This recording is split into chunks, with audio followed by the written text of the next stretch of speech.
The following programme contains descriptions of real-life violence that some viewers may find distressing.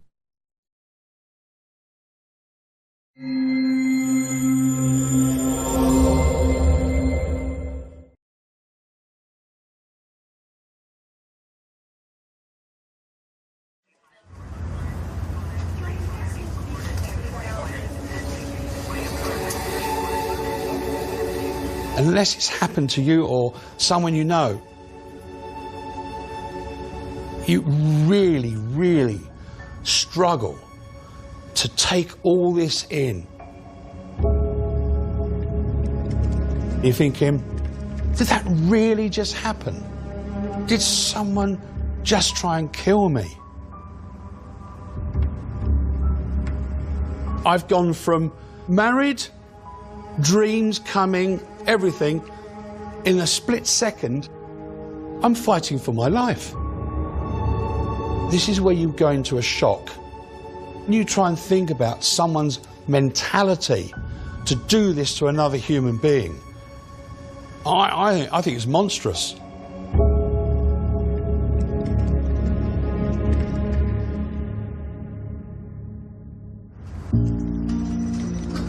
He said, there's blood all over the floor, blood all over the bathroom.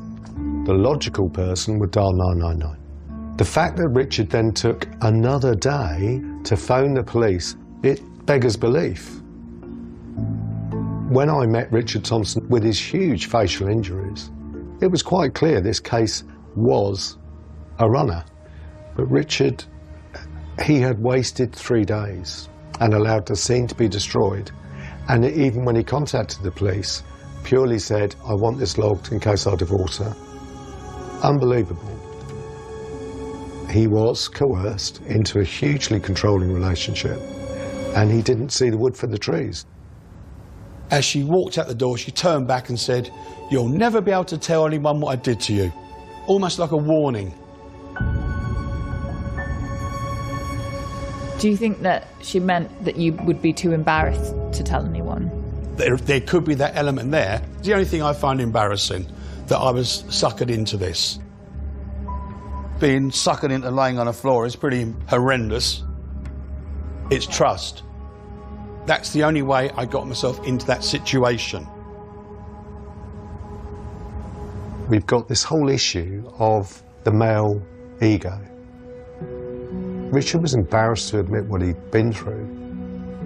But 20 or 30 years ago, the male psyche was one of dominance. We were a very misogynistic society. And so the possibility that a man would be targeted by a woman was alien to most people. And Richard could not accept that the person he'd married would go to such lengths to kill him. He said to me, you can't switch love on and off. And that's the point. The scary thing about Dina, it starts with a love story.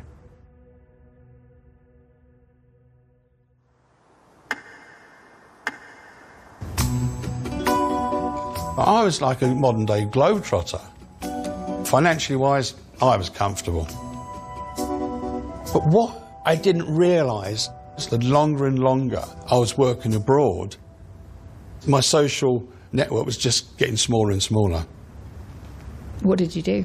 Well, in those days, back in the late 90s, there was nothing else but Lonely Heart columns. You had a code in your advert. Then you could dial in and see if anyone left a message. Were you optimistic? I'm always optimistic.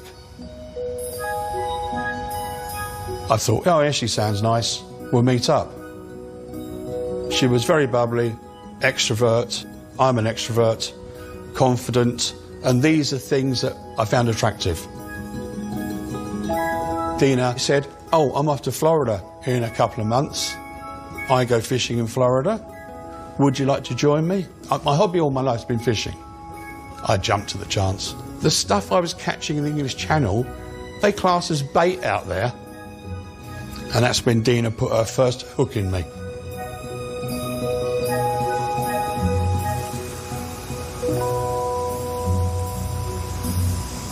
We stayed in this little place called St. Pete Beach.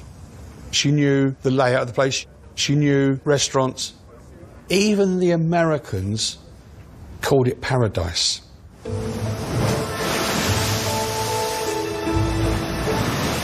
We went out, we did a little grouper fishing, a little snapper fishing. She was affectionate towards him, and he was affectionate towards her. It was that banter back and forth. She was definitely like the alpha in charge on that deal. Like, I remember her making like loaded comments to me. She was flirting with you? Oh, of course, yeah. This was all a big act. She was like very good at what she did. He was under a spell, basically. There was attraction there, a very, very strong friendship, and that's why we decided to get married. That night, she said, "I've got something to tell you." She told me a couple of years ago she'd won the lottery. It wasn't the jackpot, but it was £300,000. Why did she tell you about it on your wedding night? Who knows? Who knows? Was she hatching her plan? Was she putting these seeds in my head?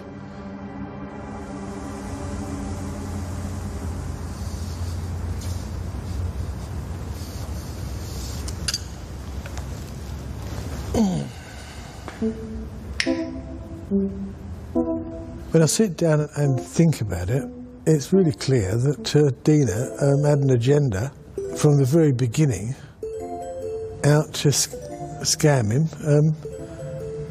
steal his money. It's unbelievable, really. Unbelievable. Did you have any inkling of all this when you met her? Who could have?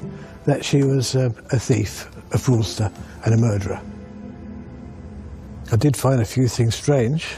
After Dina moved in, then the fishing and crewing for me stopped. He told me that he had put her on the land registry documents, so she was a joint owner of the cottage. I was surprised at that. Probably about 6 months after we got married, I rung home and she said, "I have cancer." Well, of course you're worried. And I was worried. Cancer's that horrible word. I took her to hospital and I collected her. She said, "Let's move out to Florida and let me live my last few years living a really good dream, and I'll set you up in business with the lottery money." Dina said, "Richard's leaving for the States and he won't be coming back." Why did Dina tell you? Why didn't Richard just tell you? Don't know. That was a bit strange. I think probably because she was in control by that time. I think I probably felt, oh well, that's the end of a friendship.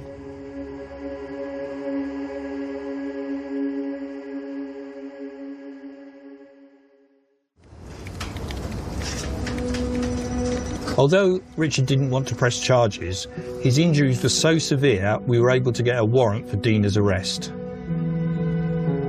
She was in Devon, living at her parents'. I rang the local police station and said, "We need her arrested as quickly as you can." Then she was brought back to Sussex to be interviewed.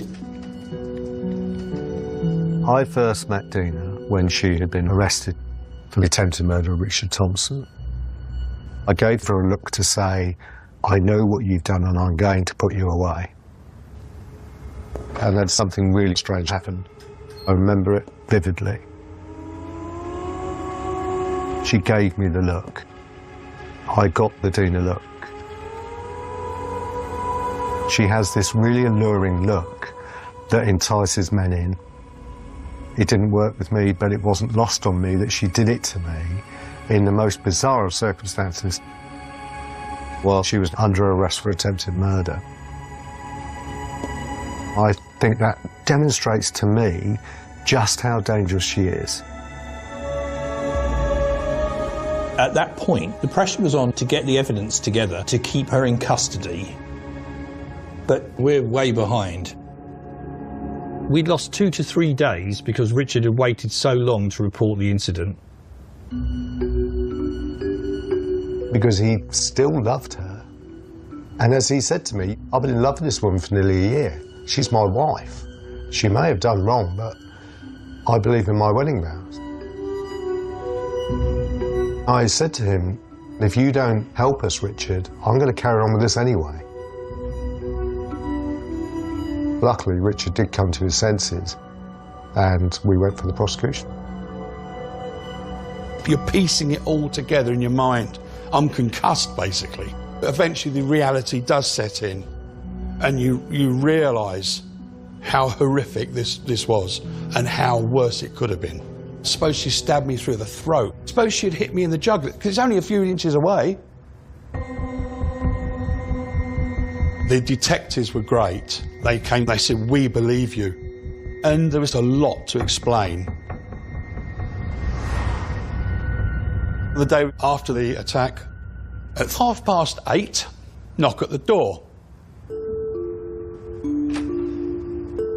There's a guy in a suit with a clipboard. He said, oh, your wife's selling the house. What are you doing here? You're supposed to be in Florida.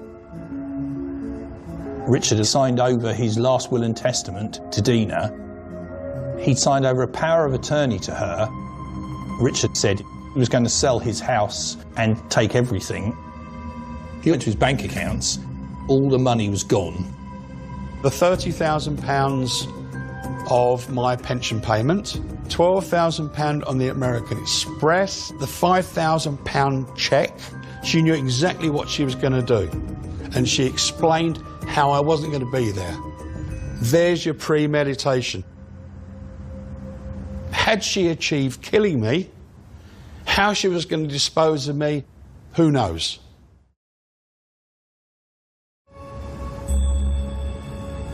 Dina's remanded in custody, but we have a ticking clock. The trial is coming. And sure enough, she went for the self-defence argument. She said that Richard had tried to kill her. But Dina was examined for injuries and had no injuries. The problem in a case like this, particularly with partners, is it is one word against another. We needed more than that. As the forensics team went over the crime scene, they discovered that the attempt to clean up wasn't perfect. Fortunately, when you look at it more closely, behind the radiator, quite high up on the walls, Richard's blood spatterings were found all around the room. It was a relief that not all of the evidence had been lost. And then we have another major breakthrough. Dina had an address book. It was full of names of men with their addresses, telephone numbers and business cards. And we were tasked to go through it and call all these numbers. And one of the numbers, this chap answers, and he is horrified. He says, I'm married, I will lose my wife, I'll probably lose my job, please don't call me again. Some of the people flatly denied that anything ever happened, and I don't believe them. We did establish more than 10 more victims. These guys, they meet her, she's too good to be true, telling people that she'd won lotteries and how rich she was and how ill she was, none of which was true. And they had been subjected to her maxing up in their credit cards and then dumping them. 30 years ago, it was a very unusual modus operandi for a woman to target men. There's this male desire to keep things private, which is why Dina got away with so much.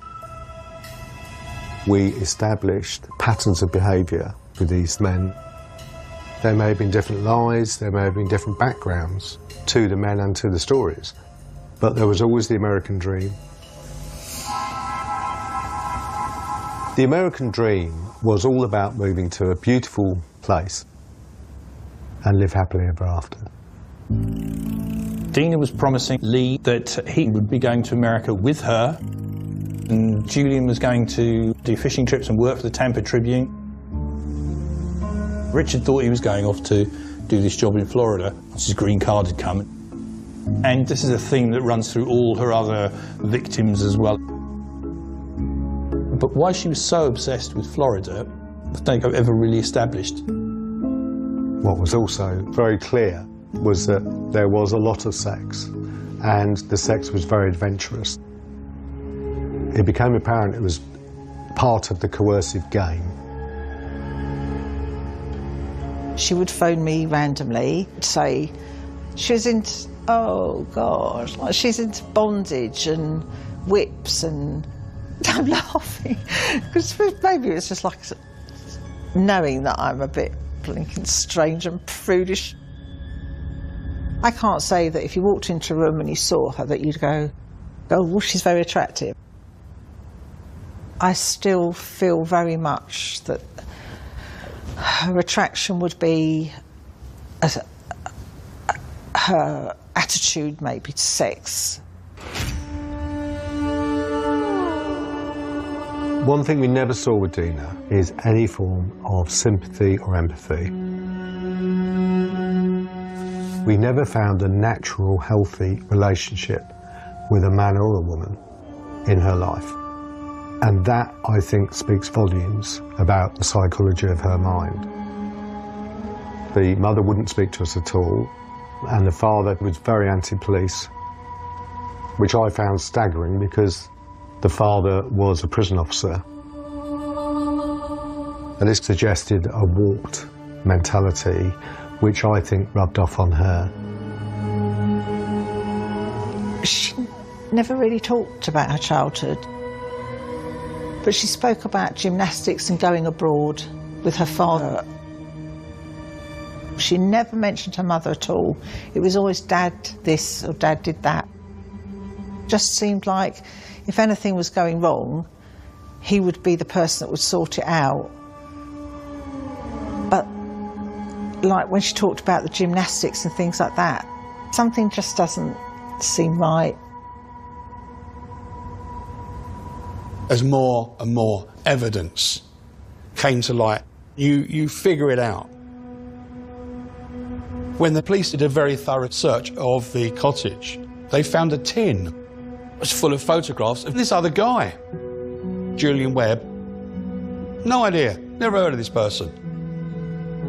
The police explained that Julian had met his end in what they regarded as suspicious circumstances. Who I now know was her second husband, Julian Webb. But I didn't have any knowledge of Julian Webb until this moment.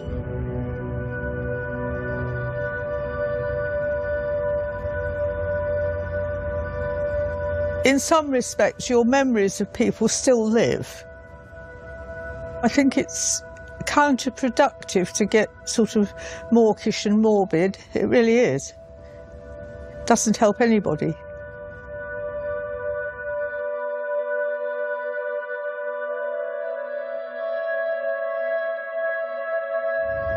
Had you got to the point where you thought perhaps you weren't going to get justice for Julian? I don't know if I thought so negatively as that, but it's what kept me going. I think it was Martin Underhill called me and told me she was about to appear in court for the attempted murder of Richard Thompson. I could have fallen off my chair.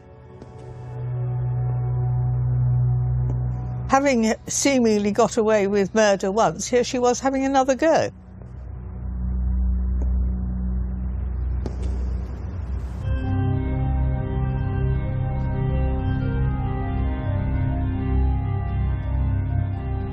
All rise. This court is now in session. Dina Thompson, you are charged that you unlawfully took out a credit card in Richard Thompson's name, therefore committing fraud. Do you plead guilty or not guilty? Guilty.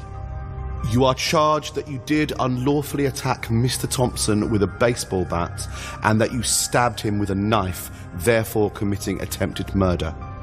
Do you plead guilty or not guilty? Not guilty. Dina looked very, very small in the witness box. And she admitted that she had lied to Richard about her health, and it was solely so that she would get some sympathy from him. I was very apprehensive about the court case. When Dina was on the stand, she said that I was in the bathroom trimming curtains with a carving knife, and then said that when she confessed that all my money had gone, that's when I attacked her. She said that he'd come at her with a knife, and she had managed to grab the baseball bat, hit him twice with it to defend herself, and then got the knife off of him and stabbed him because she thought her life was in danger. She was asked, "Did you love Richard Thompson?" She just said no. Richard was broken by that. This was a dagger through his heart, really. Hearing someone say that, you realised I was the means to an end. I think I was in the dock for at least 2 days.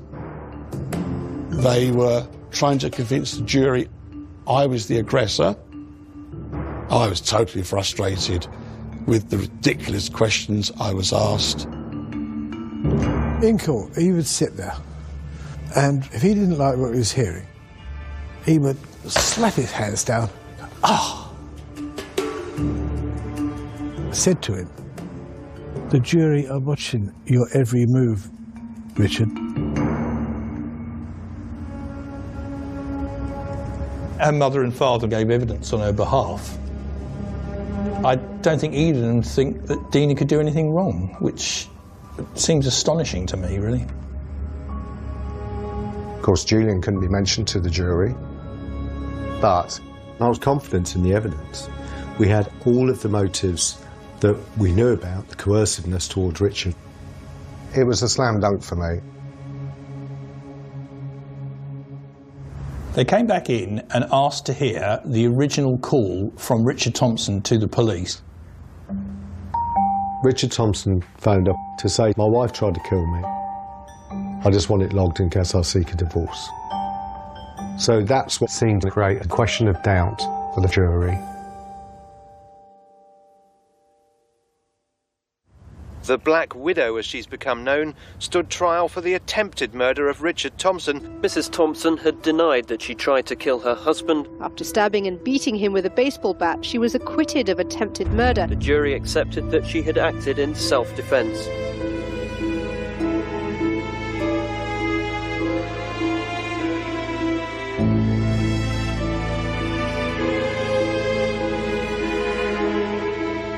When I heard the verdict, I was absolutely devastated. I had been through hell. And I thought, how on earth did the jury not see what was happening? I thought we had got Dina and that she was going to prison for a substantial amount of time. I was wrong.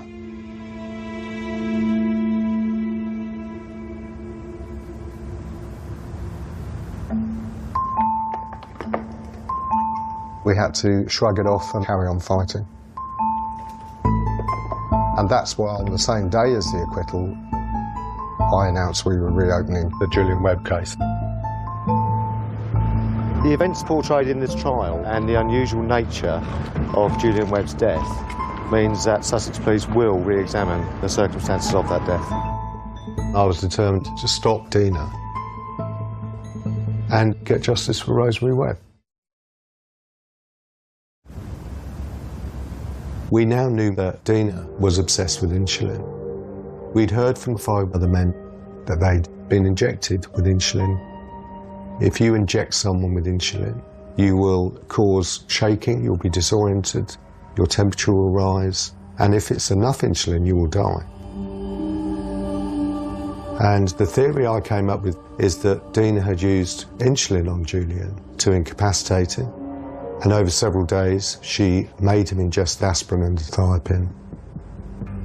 And suddenly I had a line from A to B of how a young man went from being fit and healthy to a dead body a week later. But we had a problem. If you have a suspicious death, you have a forensic post-mortem. And Sean said to me, we didn't do that. It was classified as an unexpected death, not a suspicious death, even though many, many people had their own doubts. If you are trying to find long-term drugs in someone's body, it would be in their hair. I realised that I would have to exhume the body. There are only 4 or 5 forensic exhumations in this country a year. I reached out to the world's expert on exhumation at that time. His first question to me completely threw me. And he said, Martin, is there a tree next to the body?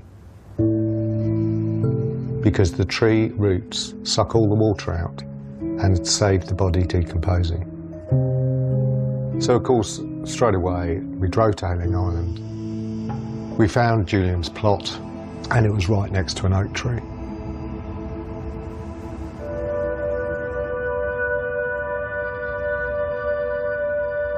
I'm very much a person who believes you go back to the earth, that you never really go away. Your chemicals, your spirit is there in the natural world. It's not nothing, it's something else. It's things like that that makes me wish I was religious, because I would then imagine we would meet again in some form, and that's hard to deal with.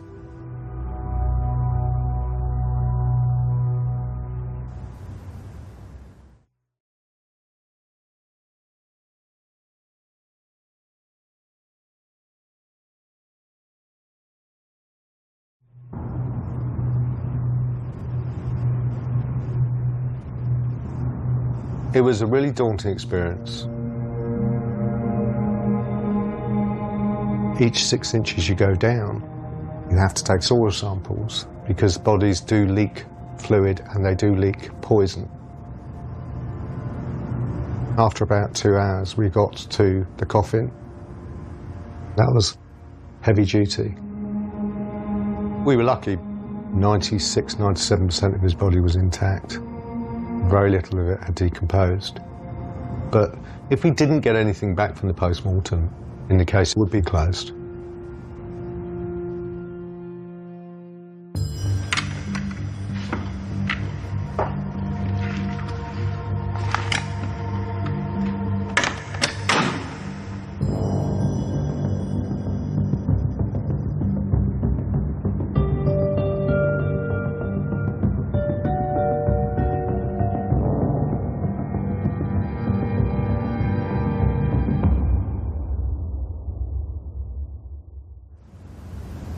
The forensic post-mortem showed that small amounts of the thiopin had been fed to Julian over several days.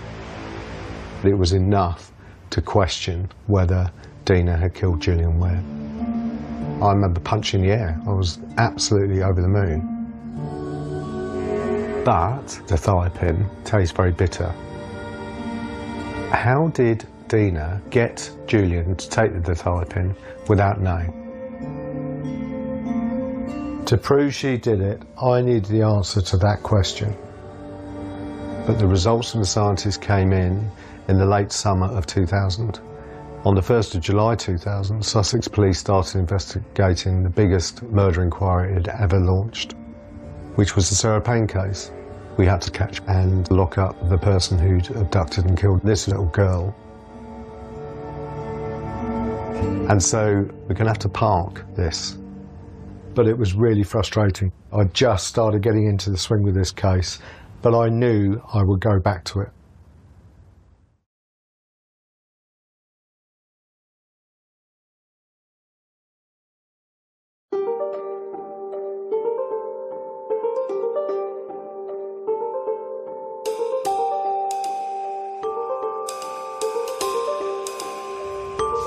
Rosemary kept everything in relation to her son's death. Everything. Let's have a look. And that's when I first heard about Don Hudson. Dear Don, how's things? Are you enjoying your beer? And here's another one. Dear Don and Kathy, happy Christmas to you both and hope to see you soon, Julian and Dina. Some of the letters were sent after Julian's death, where Don had written condolences to Dina. And so I was determined to find Don because I wanted to know his version of what he thought happened to Julian and how Julian died. And the first thing I did was contact the local police in Tampa and ask for their help.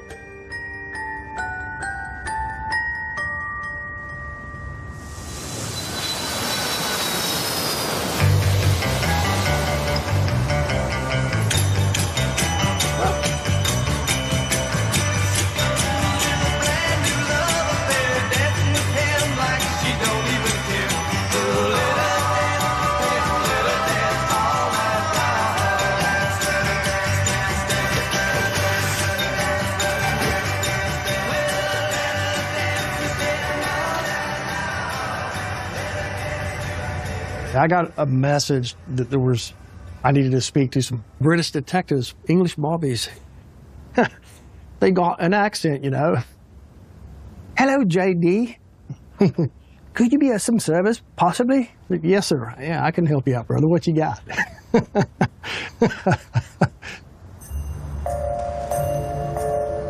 We need to find Don Hudson. We would run, you know, just a standard driver's license checks and just see if there's anything available on that person. But there was just nothing that we could, you know, locate them at. And I believe that ultimately led to Martin and Sean coming here.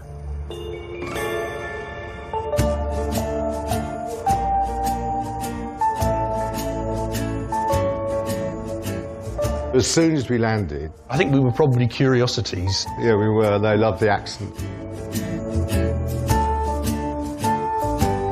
They wanted us to know if we brought our hats with us and all that sort of thing, of course. Did you? No. There were lots of reasons why we went to America. One was to trace Don Hudson, but also it strengthened the plank of the American dream. We only had 4 days.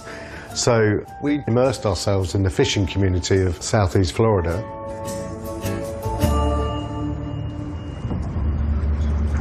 We went everywhere. Marinas, yacht yards, pubs, restaurants.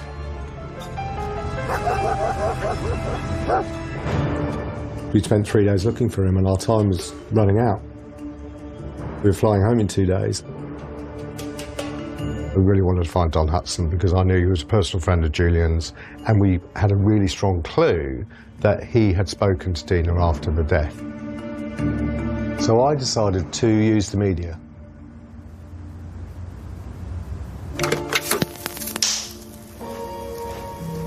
Hi, this appeal is for Don Hudson, who's an American living in Florida. I am Detective Inspector Underhill and this is Detective Constable Sean MacDonald. And we're both from the Sussex Police in England. I didn't want the American press exaggerating or running off with the wrong idea, and of course they did. Within 24 hours, we were Scotland Yard detectives and Don was a suspect in the murder.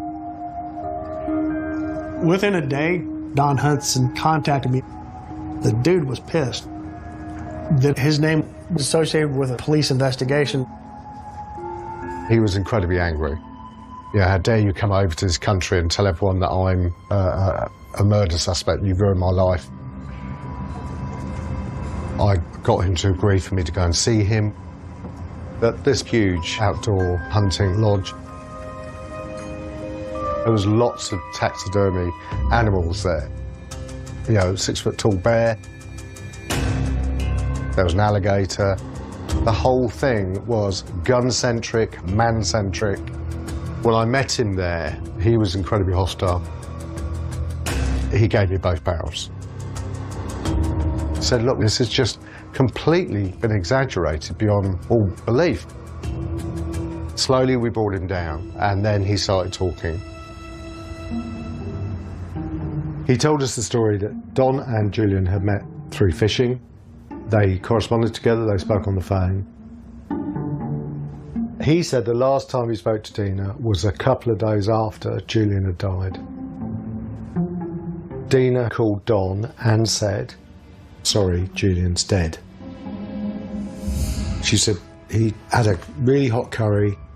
Next morning, I found him dead in bed. It looks like he killed himself." And I went, whoa, whoa, whoa, whoa. What was that you just said? That was the moment for me. That was my Pandora's box. Can you conceal the taste of the thiopin in a curry? Yes, of course you can. Suddenly, to me, everything clicked into place. That was how she gave me the tablets. It was that eureka moment for me. I was a man possessed from then on. I thought, I've got you now.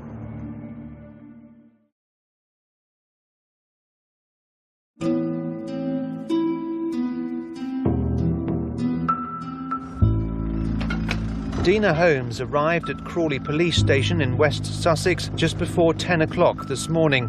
Shortly afterwards, detectives began questioning her about the death of her former husband 8 years ago.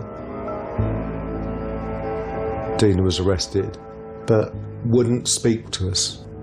She chose to provide a prepared statement. There was only 2 people in the house on that night, you and Julian. Of course, sadly, Julian can't help, but you were there, Dina. Then tell me what happened. I've given you a statement, I'm not giving you any more.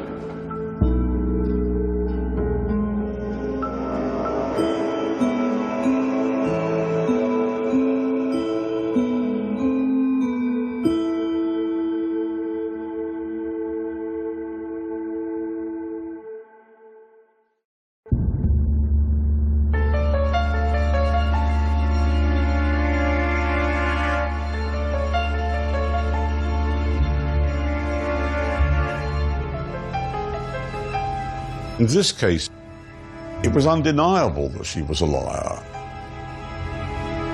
That in itself doesn't get you very far in proving a case of murder.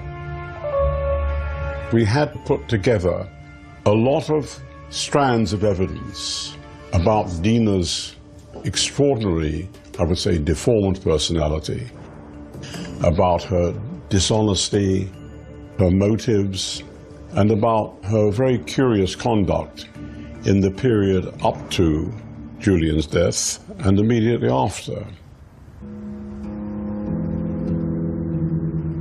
Days before Julian died, Lee unexpectedly turned up at Dina's house. Had Julian and Lee met, then the bigamy would have come out. I mean, if Lee had started to tell Julian what had happened to him, well, imagine what the effect would have been on Julian and on Dina's marriage to him. And so maybe she decided relatively quickly to kill him. And that time frame, Lee turns up, it's only a week later that Julian dies. Is it just a coincidence? She didn't want to get caught. Suddenly, I had not just the method in which she'd given Julian Webb a fatal dose of thiopin, I also had a motive, and I thought that the pieces are coming together. One of my analysts had created an A3 chart, and I called it a story on a page. And we had each victim's name and the story that they were told. I said, when the jury go into the jury room, having listened to a very bizarre story, I want them to refer to a piece of paper, and it's all there. A repetitive serial fraudster who used violence when it was necessary.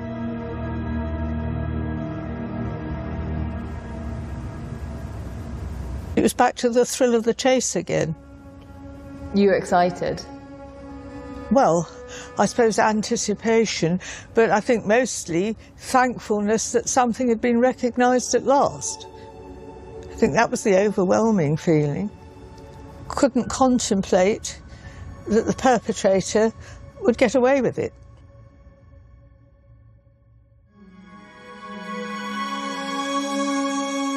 Dina Thompson was described in court as a very disturbed person. Police say she was motivated by money and hatred of men. Thompson denies murder and the trial continues. Here I was presenting the jury and, in effect, the public with this very intimate analysis of what we thought was going on in this woman's mind and her very remarkable and distorted personality. But I never heard her speak. Dina didn't testify in court, and I think there's one reason for that. Because the lawyer has said, if you go near that stand, your story will collapse.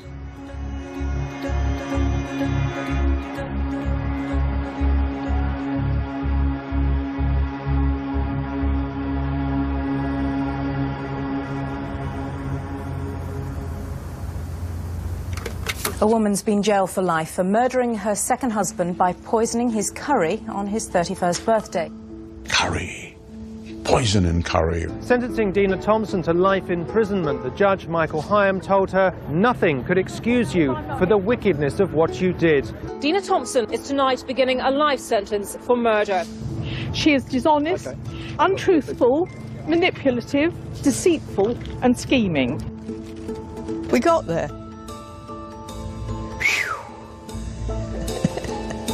It was one of these sort of highs, you know, adrenaline flow. You know, you could have gone out and danced all night sort of thing.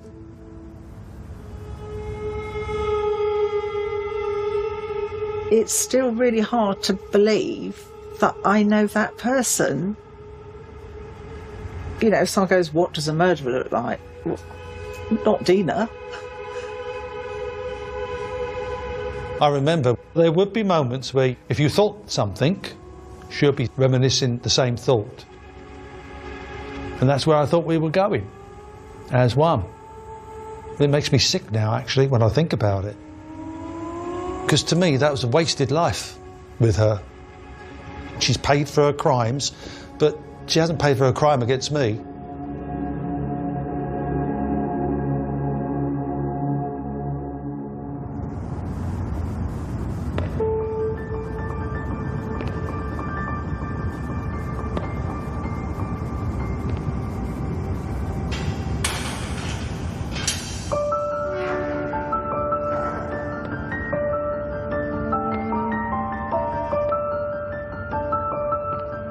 She still goes by the name Dina Thompson. She still uses your surname. Yeah, I find that odd. Do you think she ever loved you? No. I have accepted it.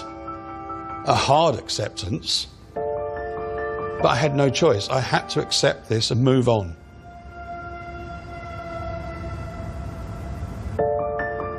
It would be much easier to entrap men now than it was in her day. Now you just swipe left or right on an app. You can spot vulnerabilities in people just on their profiles online. What better age for somebody like Dina to then start targeting my age group? So has the story finished after 30 years?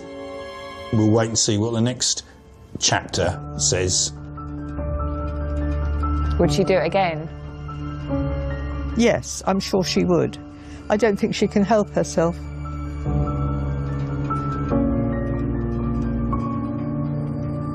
I hope I'm wrong.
If you have been affected by any of the issues raised in this programme, help is available online at sky.com/viewer support.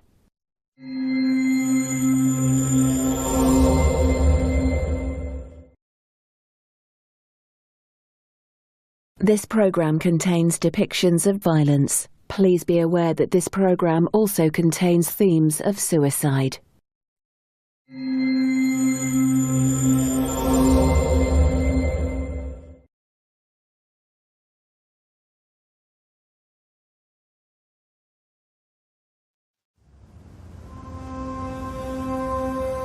When I was on the run, Dina was psyching me up by saying, the mafia only want to kill us if you're alive. She was saying, if you committed suicide or pretend suicide, can we take photos? You would fake committing suicide, Yeah. and then no one would be after you anymore.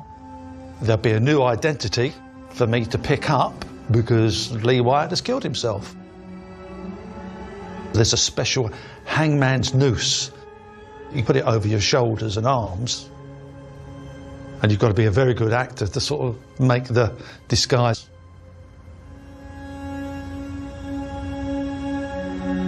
Did you ever feel like she was suggesting you should actually commit suicide? Yeah. On quite a few occasions. I was her biggest problem because I'm still alive and I can fill in all the gaps.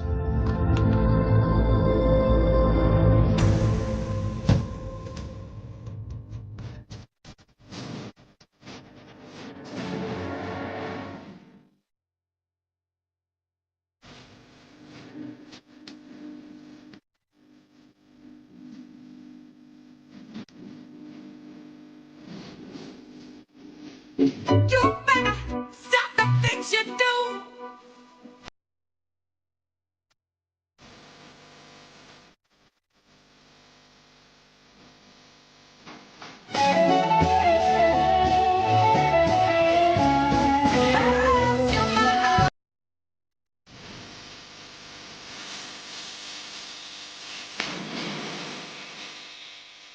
Because, yeah.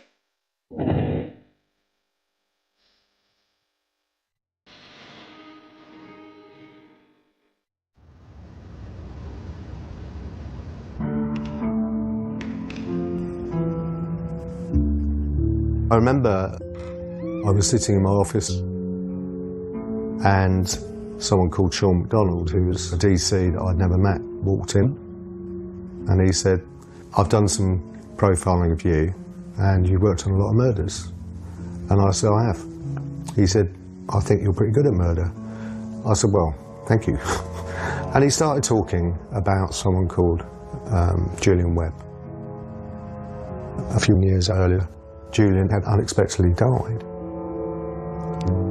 His wife, Dina, straight away said that he committed suicide, but everybody took the view that this was a suspicious death.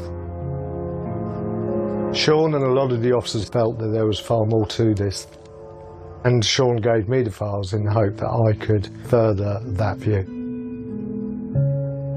Dina told the paramedics that Julian had died literally 15 minutes before the ambulance arrived, and yet when they went to move the body had rigor mortis. And that rang alarm bells because rigor mortis takes far longer than 15 minutes to set in. He died long before she told us that he died. And then we got the A&E doctor who thought Dina was faking her grief. Really, really unusual. Finally, I have never in my life heard of anybody claiming for a partner's money the day after an unexpected death. It was quite obvious there was more to this case than met the eye. And now Dina's first husband, Lee Wyatt, had reappeared. Lee had been missing for about 4 years, and he was accused of seriously assaulting Dina, and his disappearance appeared to be linked to that. He was arrested for benefit fraud using an alias of Colin Mitchell. There were quite a few things to talk to him about, And we were hoping that some light on what happened to Julian would be shed in the interview.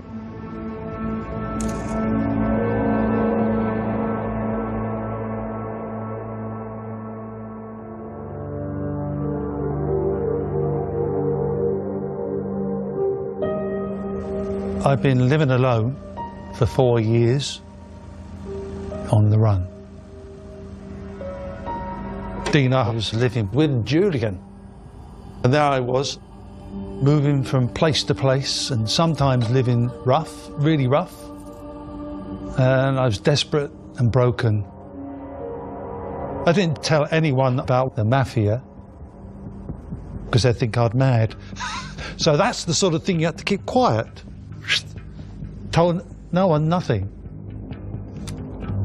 And for all those years, I hadn't seen my son, Darren, because Dina told me it wasn't safe.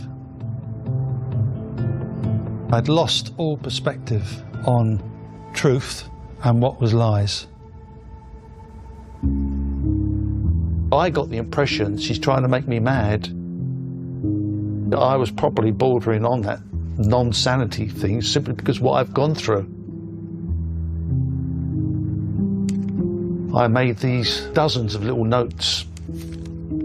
I would write things like, is Dina lying to me? And then another one saying, has all this story about Disney been a lie? Every time I spoke to her, I would say, how long is this going to keep on going on for? What's happening? I want answers. And that's when she said, Julian is dead. And I said, well, how is that? Why is that? And then she put the phone down on me. So obviously I was asking too many questions. Took a deep breath and I thought, so I'm not going to be a protection squad taking over the identity of Julian Webb. I tried to ring her again after that, but she wasn't picking up. Did you think for even a moment that she might have killed him? No. No, I didn't. I didn't think it was in her. A week later, she contacted me, and then that's when she strung up the thing about the States. You've got to get yourself over there with a passport. And she said, you'll see Darren. You'll see him in the hotel. She said we were going to be starting a new life together as a family unit. I said, at last. But she said it wasn't safe to travel together. So she said, I'll meet you over there. That's when the brain started ticking over, thinking there's something not quite right here. But I need to try and make a life, and I need to try and get my son back. So I went anyway.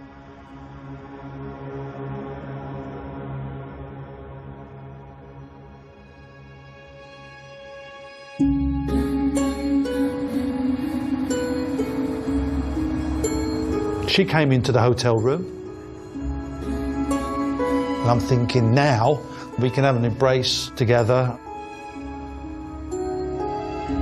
And straight away she would come out with, do you have any money? And I said, I've got no money. She wasn't happy with that at all. And I thought, this isn't right. And she said, I'll go back and I'll get Darren now. And I thought, what the hell is going on? I need to follow her when she leaves and see if she's telling the truth. I ducked out the rear entrance, climbed over a fence, and I saw her heading towards a young man. They kissed. And that's when it suddenly hit me like a ton of bricks. She's carrying on like I never existed. I feel sick. And I realised the whole thing was a sham. All these years, Lee, you've been manipulated. and used. And everything has been a lie.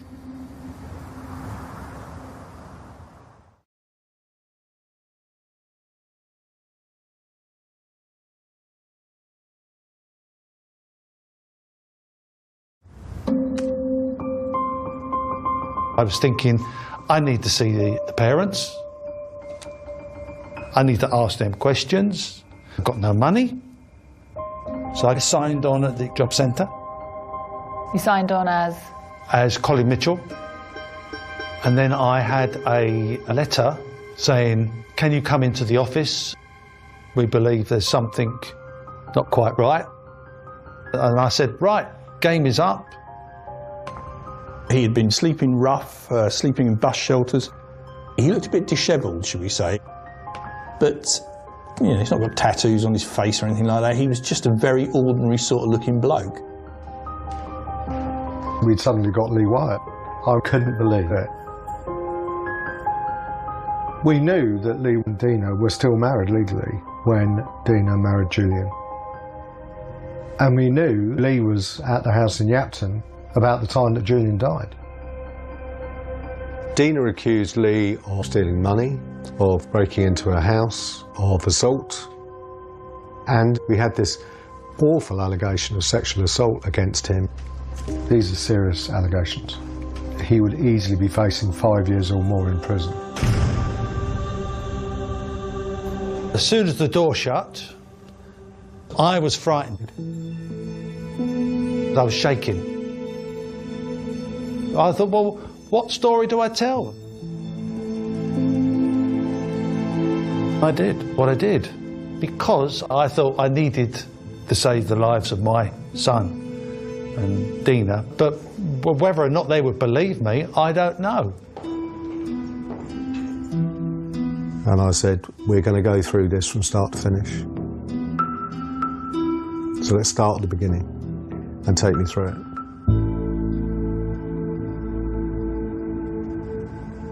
Yeah.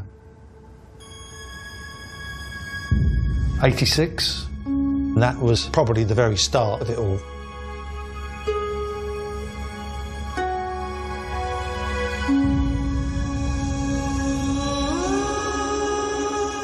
We had the first year together, which were quite wonderful, as in we were going places.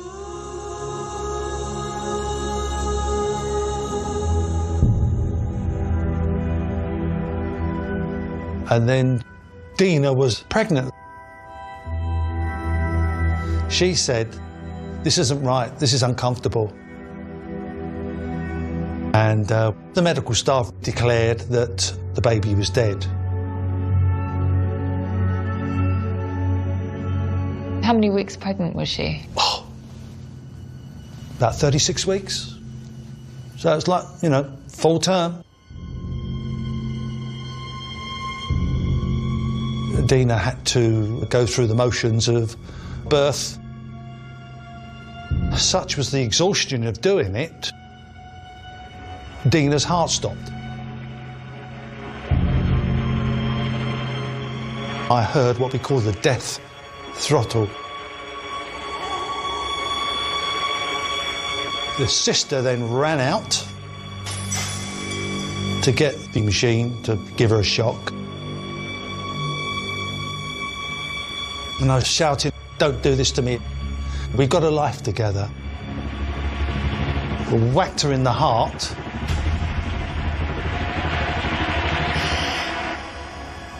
And then there was a big deep breath that came from her. The sister rushed in and said, she's alive, she's all right.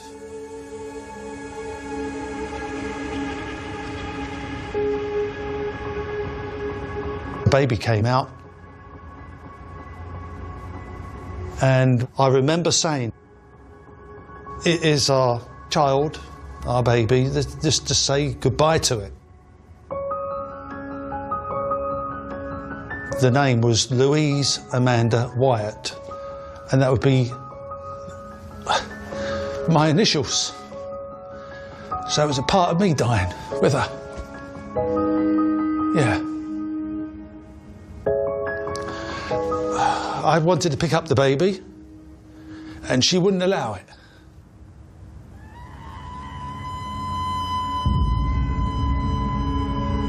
She was just saying, don't look at it, don't touch it. I never once touched the baby, and nor did she.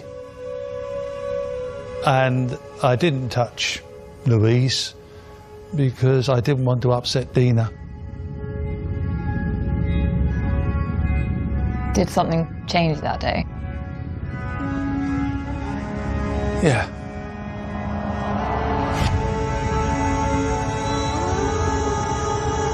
That to me was a moment where Dina died.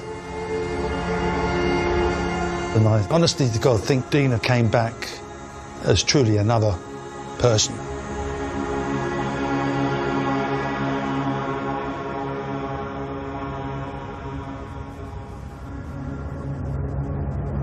Everyone gave Dina the sympathies, and quite rightly so, but she just carried on as normal, as if nothing had happened. And within weeks, she insisted she had to get pregnant again. So we did that, and Darren was obviously on his way.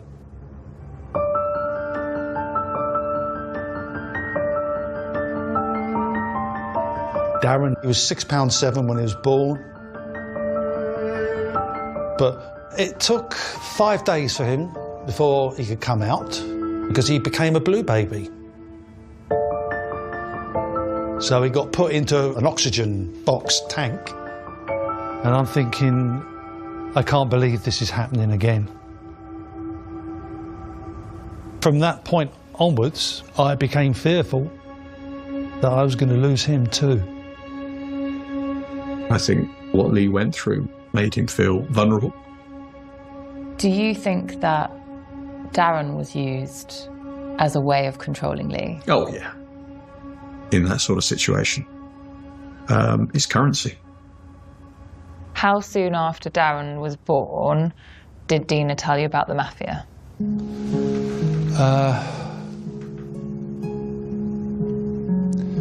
It's got to be within weeks. He was a little baby. I believed that the Irish mafia wanted to kill all of us. This was hitmen, and Dina said there was a price on my head, £100,000. They wanted all the money from the cuddly toy business, from the rights to Sean the Leprechaun. But you must have said to her, what do you mean, the mafia? Like, what was your reaction? Yeah. Well, I had heard of stories like the Irish Mafia before. When I heard Irish Mafia, I just assumed in the IRA. At the time, there was a war of the IRA against people on the mainland. And the day we got married, the Grand Hotel in Brighton got bombed. And I just thought, this is a dangerous organisation. I was frightened. It's quite hard to imagine. There are numerous people out there trying to kill your newborn baby, Yep. your wife, yourself. Yep. And you're always looking at someone as, well, are they the enemy or are they a good person? Sounds crazy, but every time we came out of the house, I would go through the standard security check, looking under the cars for bombs.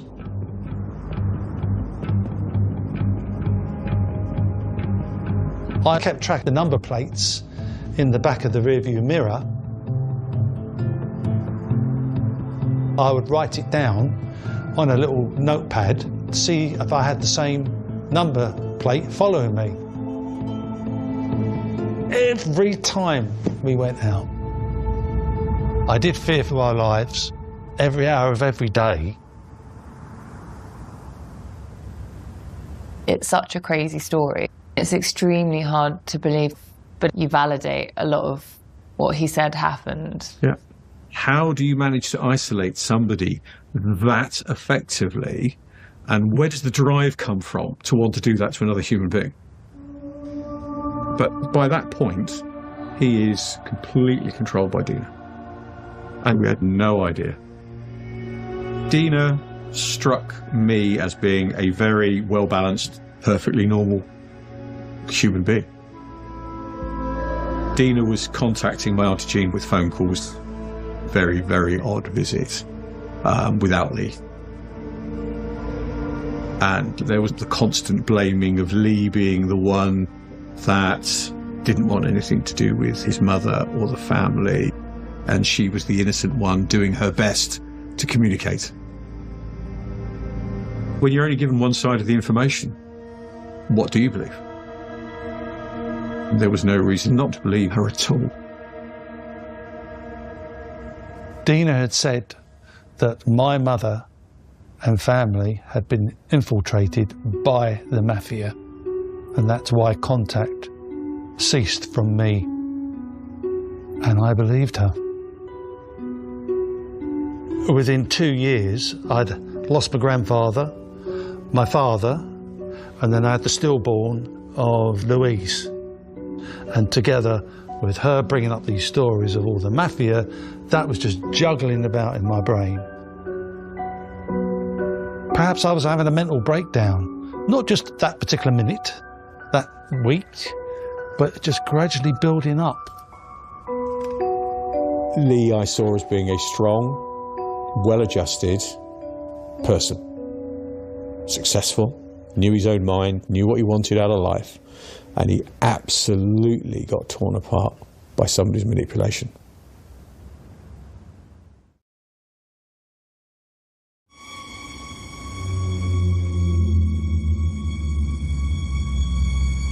I absolutely couldn't believe the story I was hearing.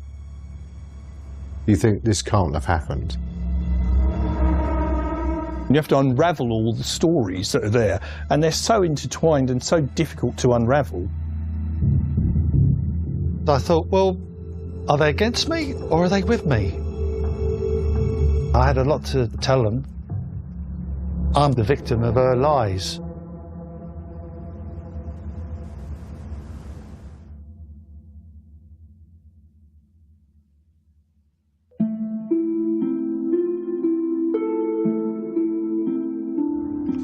Nobody had had any contact with Lee whatsoever. He was just a ghost. Just a ghost. Lee was an only child, and he was very, very dear to his parents. You know, I was angry at the time. And in my naivety, I just thought, I'm going to go and find Lee and have a go. And I'm going to find out why he's not talking to his mother. I drove down a very long lane to get to their house.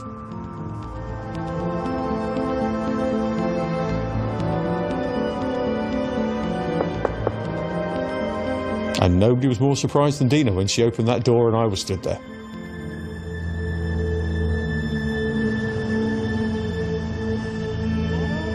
And she told me Lee was away and he wouldn't be back. So I might as well go. Away where? Didn't elaborate on that at all. Dina told me, just hide. I was just huddled up in the corner so that I wouldn't be acknowledging myself to him. Why did you accept what Dina said, that Lee wasn't there? Did you not feel like you wanted to have a look around inside? And That's... I should have done. But at that point we had no reason to disbelieve that wasn't the case. You know, we weren't privy to what was effectively the psychological warfare that was going on aimed at Lee. Lee was part of a journey for Dina. I think she was learning how to control people to the extent that she controlled Lee. And then what she did post that became the murderess.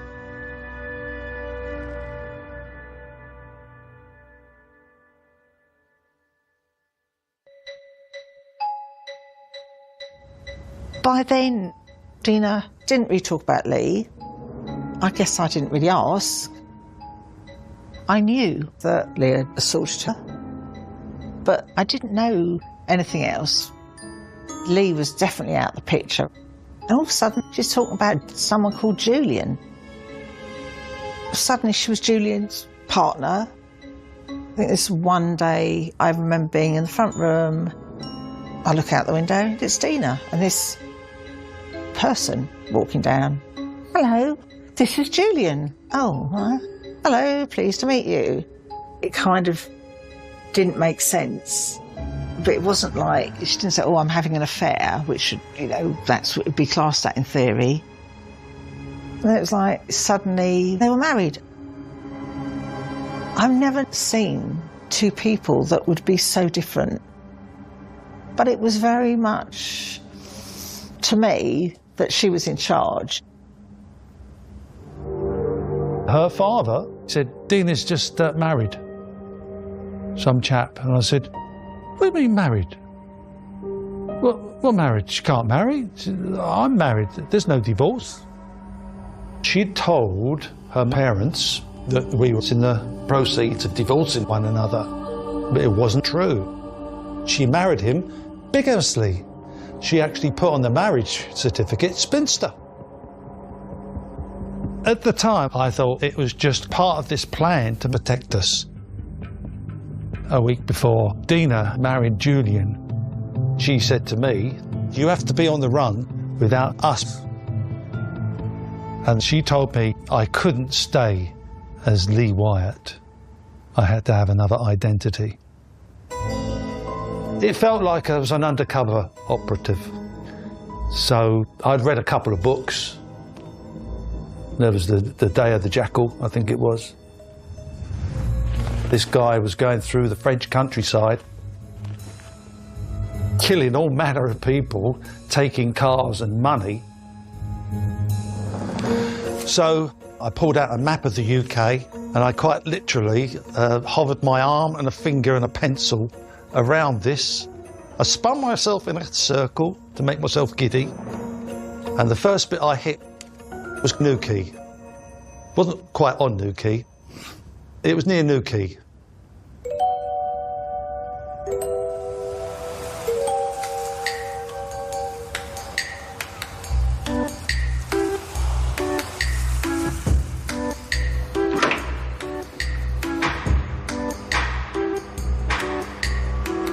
In those days, the amusement arcades were in their heyday.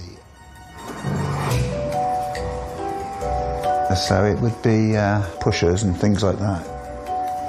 And then the cranes, which was the grabbers. You pick it up and win every time. Simple. No. What we used to do is take the weight of the toy, hold it in there, and then just ease it off so that basically the grab would do that. One day, a person walked through the front door, long hair and a beard, asked if there's any employment available. I offered him a job fixing machines. I asked him his name, he said he was Colin. Colin Mitchell. Hi, I'm Colin Mitchell. So who was Colin Mitchell? Well, he's someone that worked in the hotel trade, and I probably used to see him every day. So you knew him? So I knew him, yeah. And you stole his name? And I used his name, managed to get a passport in the name of Colin John Mitchell. How did you do that? I just applied for it.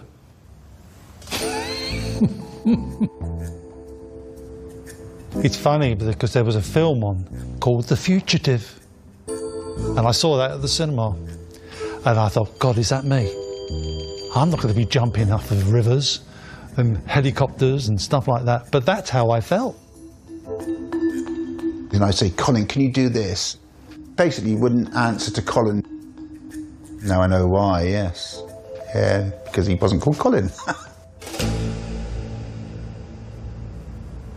I was waiting for the threat of the mafia to be gone. Leaving your son behind Obviously, that was quite horrific. So my trust was in Julian and his mates, the protection squad, to look after them too. And Dina always said, yeah, they're doing their jobs. They're looking after us. They're arresting the hitmen, according to her.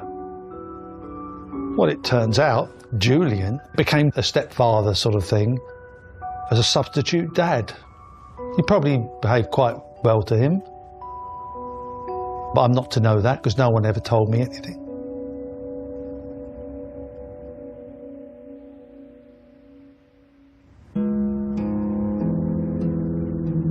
Lee hasn't seen his son for years because of Dina. For a parent to leave their child, this is very extreme action. This is not normal behaviour. I realised what we were looking at was a really controlling relationship. Coercion starts with very small control, like, I'll answer the phone, I'll open the door. A month later, it's, I'll access our joint bank account. And the scary nature of coercion is that often the person being controlled doesn't realise it. But it was a complex story, and we had this awful allegation of sexual assault against Lee that we had to put to him.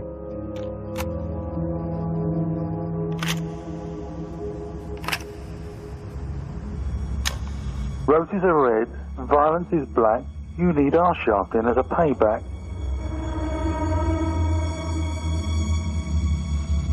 It's not good. My hands were shaking, my feet were shaking, and I admit to them that I did make that call. She said, you have to make a phone call where you're slagging me off. Then I questioned, and then she said, don't give up on Darren. I said, I'm not giving up on Darren, but you are. You're asking all these questions, and this is this twist that she does. Then I read the sexual assault statement, which she signed. She set me up with a crime I haven't committed. I knew this was serious. And that's when it all came to me. I asked, what date did she say this happened? He gave me the date. It's impossible. I was in Cornwall working on that day, and the detectives looked at each other and they left the room. Did you attack or abuse Dina? Not then, and in no other times, whatever. So that wasn't me. That was her mental state. She's just on another level. I called his old boss, and Lee's alibi checked out. He was 200 miles away when the incidents that she's saying were happening in Yapton when he was working in Cornwall. Worryingly, she got Lee Wyatt to incriminate himself in numerous offences that he hadn't committed, purely because she coerced him into doing it. I loved her that much that I would have done anything for her. Love does make you do crazy things.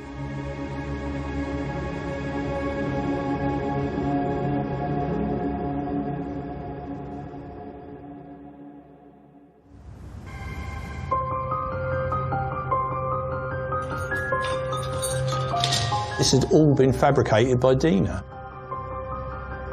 He was never charged with any offences. Full credit and marks to him. Because they believed in an innocent man.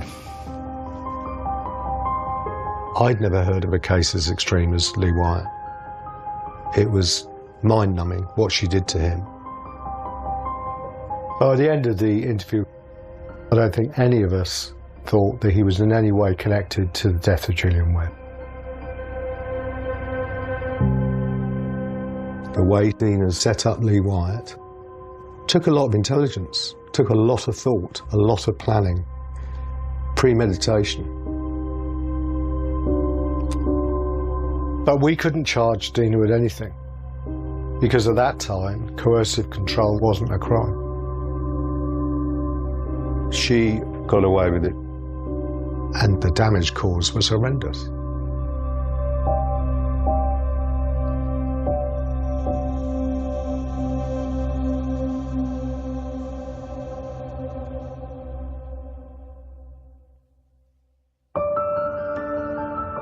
Of course, I tried to get custody, but the family court judge took her word rather than mine.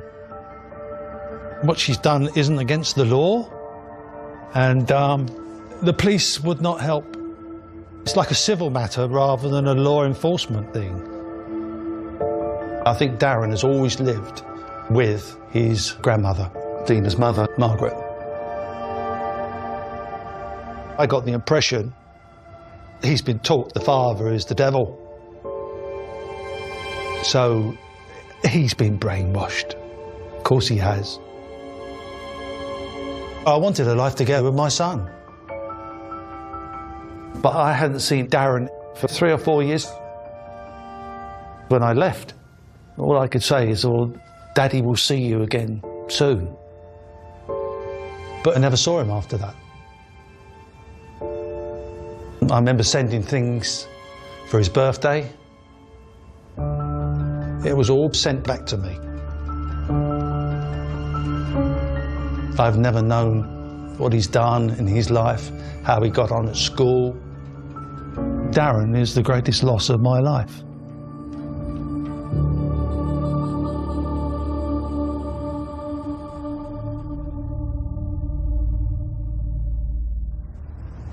I was frustrated that we hadn't got a charge.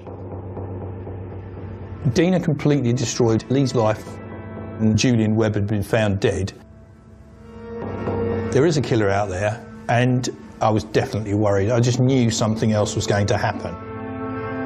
I have no doubt that she will be looking to meet more victims, and that's what concerns me the greatest.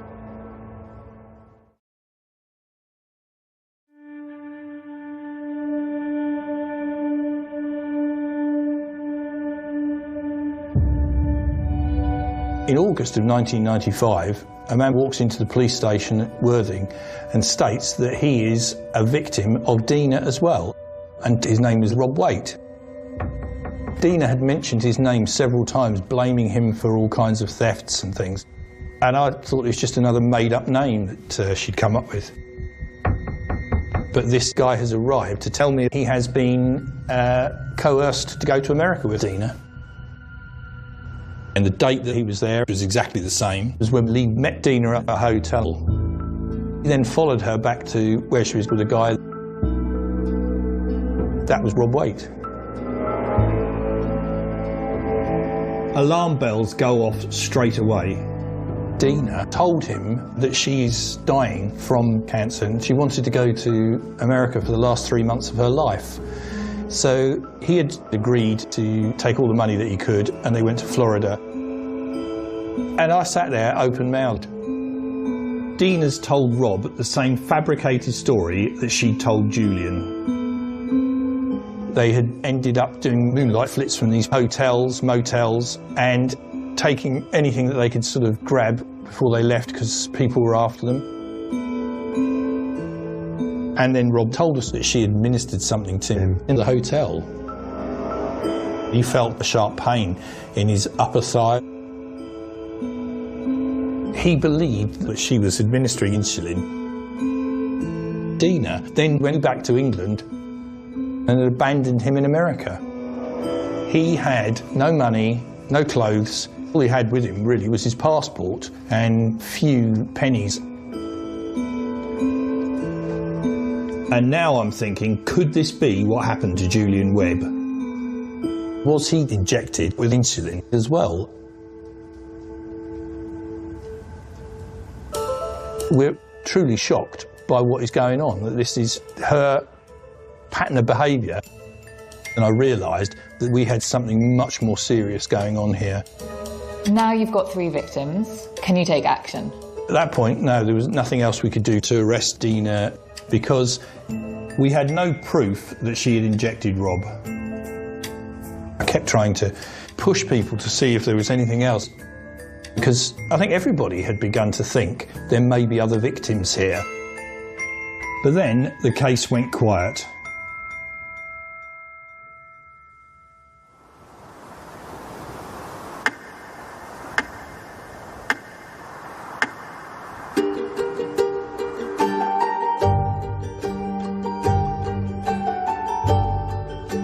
On the 1st of January 2000, there I am on the floor, feet tied, hands tied, and I'm thinking, this is uncomfortable. And she said, I'd just like to tie you up and we'll have some fun. And she put a towel over my face. She goes, can you hear me? Can you hear me? Yeah, I can hear you. Bang! A bright flash goes off in your head. It's like someone firing a flash gun in your eyes. Bang! Again. So hard, impact split my head up both sides. I didn't even know I'd been stabbed. Honestly, I just couldn't take it in. What, your wife just tried to kill you? There was so much blood. It was all over the floor. To her horror, I sat up. I'm literally fighting for my life. I pinned her on the floor. She dropped the knife. And I said to her, what on earth are you doing? And she said, it's all been a lie. All been a lie. There was nothing else said. So, she calls her parents. After about 2.5 hours, her parents turned up. Her mother walks in. First thing she said, Dina, what have you done this time? Her father took me to hospital to get me stitched up. I was laying in a hospital bed. I could see 2 policemen attending another incident. I was trying to get their attention, but her father pulled the curtains. He wouldn't let me. When we got back to the house, Dina had packed some basic stuff. I just assumed she was going off with her parents. And I'm trying to work it all out. I could still hear the ringing of this baseball bat in my head. I really wanted to go to sleep. The pain was incredible. And then I noticed that all the blood had been cleared up. Her mother had cleaned it up. And then they left. They drove her back to Devon.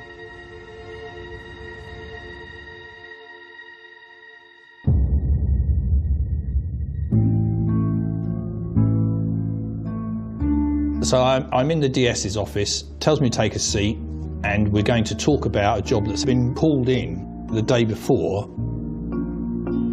Richard Thompson says he has been assaulted by his wife, and her name is Dina Thompson. I just went, fuck! Dina Thompson was also Dina Webb and Dina Wyatt. I thought, this can't be happening again. Immediately, police officers were sent to the address. But because Richard had waited so long to contact us, it had been 3 days since the alleged attack. We were playing catch-up. By the time we get to do the bathroom, Richard told us, Mum has already cleaned up all the blood that's in there. He would never clean a scene ever like that, ever, and somebody had. This is a crime scene. The man nearly died. It stretches belief. We'd lost a lot of evidence. The golden hour, as we call it, had been and gone. The logical person would dial 999. Richard had wasted 3 days. and allowed the scene to be destroyed. Unbelievable. Not only have we lost all the evidence that could give us clear proof of what had happened, we had another problem. Richard doesn't want to press charges. I was shocked. I was in a real dilemma because if he didn't want to prosecute, Dina could go off again and do this to someone else.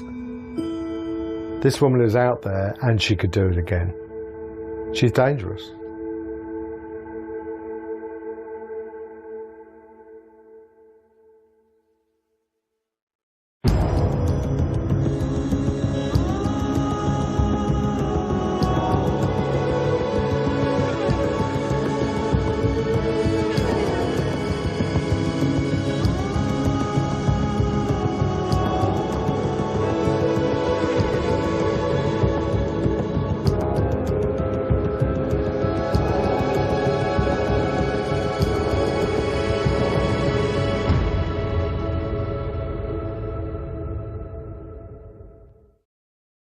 If you have been affected by any of the issues raised in this programme, help is available online at sky.com/viewer support.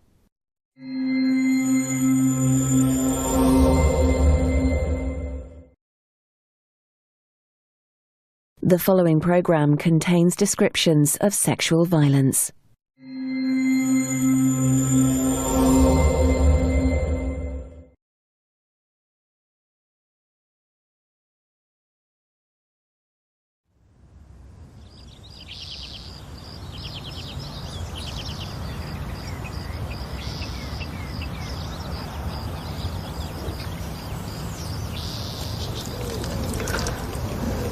This is the house that Julian was brought up in. We used to get pheasants and rabbits and all sorts of things, you know. Yes, it was lovely. Just the job for somebody who was nature crazy. Can you show us his bedroom? Which one is it? It would have been over there. What I've got in there are a lot of his things. And I've got all his big collection of records and tapes and things. It was punk. It was wonderful. You like it? I do. Yes. I did at the time and I still do. Does it remind you of him when you play them? I guess it does, yes.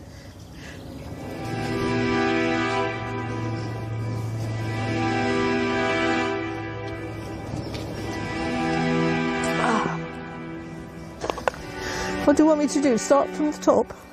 Yes, please. Could you tell me what it is you're reading? My statement to the court, I think. Julian was my only son, my only child. He was a young man with all his life in front of him. This was a particularly vindictive murder, perpetrated entirely for her personal gain. To think that my son should be killed in this calculated and cruel way torments me.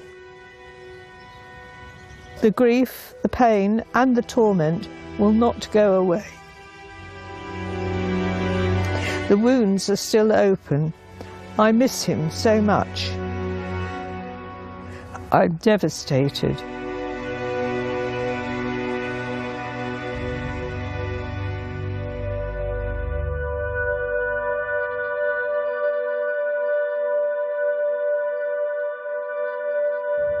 It was a man and a woman police officers that turned up. They told me he was dead.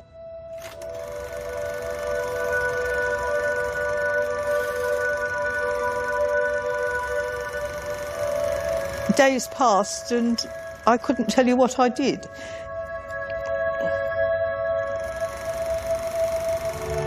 The police, they told me, well, maybe, you know, he did commit suicide. I wasn't going to have that. I said to them, look, you know, this really cannot be true. How could you know that? Gut feeling.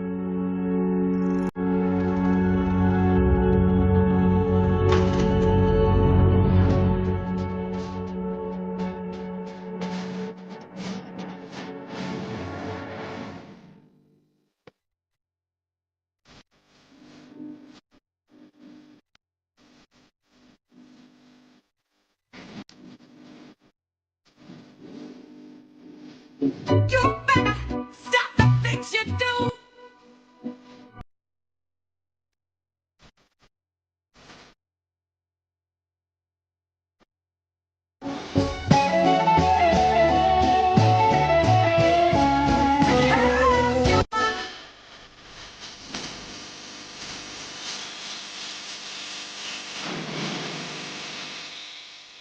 Because you're...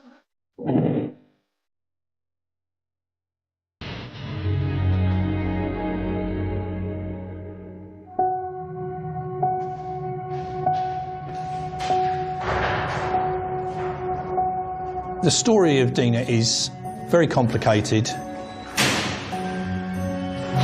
very confusing. People just think you're making it up, because if you wrote this as a book, it would sound too far-fetched.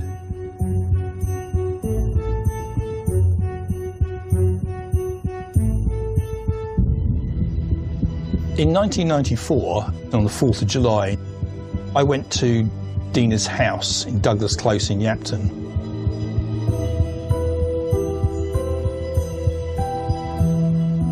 So I went to the house to take a witness statement from Dina about the death of her husband, Julian Webb.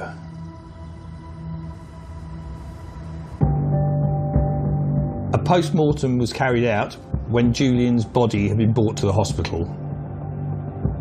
And it established he had died through taking an overdose of drugs.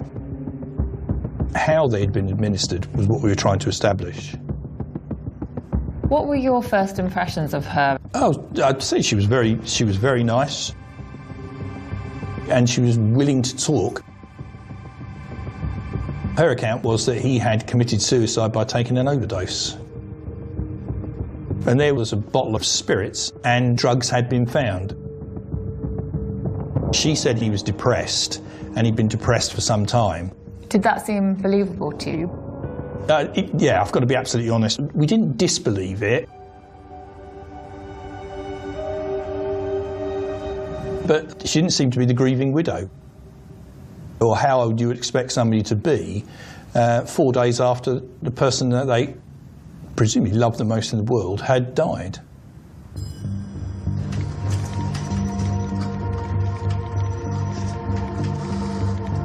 She said, not very long before she made the phone call to the paramedics, he was still alive and was snoring. Paramedics turned up very quickly, 7 or 8 minutes from the initial call. But when they moved him off of the bed onto the floor, rigor mortis had set in. That would indicate that he had been dead for several hours. I realised there were a number of inconsistencies in Dina's statement. It wasn't an open and shut case of somebody committing suicide. It needed a lot more investigation. But it was quite difficult, to be honest with you, because the only witness to this was Dina.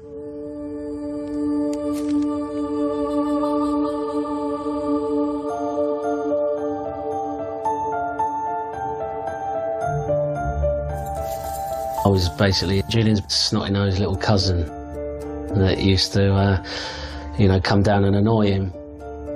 He was obviously older. He was into his bodybuilding. He was quite a fit bloke. He used to drive a nice red Triumph Stag, which I was never allowed anywhere near.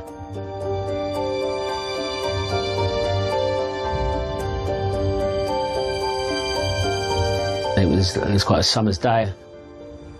My mum had told me to come and meet Dina. I've kind of almost felt a little bit sorry for her, kind of it's the girlfriend being grilled kind of thing. I mean, I just thought she was a fairly ordinary person. She was at the Woolwich Building Society. He was up in the offices of the West Sussex Gazette, which was just down the road a wee bit. And I think they used to meet at lunchtime in the pub across the road. He was quite a shy person, so I don't think he was one to go chatting up girls. Julian lived at home until, he'd met Dina. She was divorced. She had her little boy, Darren, from her previous marriage. He was a lovely little child. He might have been about 3 at that time, but I found Dina to be absolutely humourless. And, you know, I mean, some of the things she said were so far-fetched, they could not be true. My auntie, Rosie, she took an instant dislike to Dina. And I wondered whether it was just, I don't know, you know, an overprotective mum kind of just not being keen on her. Within just less than a year, they were engaged. I said, for God's sake, Julian, give it more time. What's the rush? It was probably the fact that his friends were all married or getting married. And of course, I think she saw him as someone she could manipulate. And I'm sure she was very charming, but, you know, that's all part of the game, isn't it?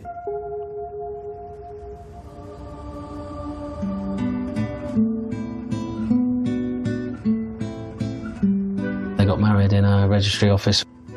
It wasn't a big wedding. And then they went on a honeymoon to Florida.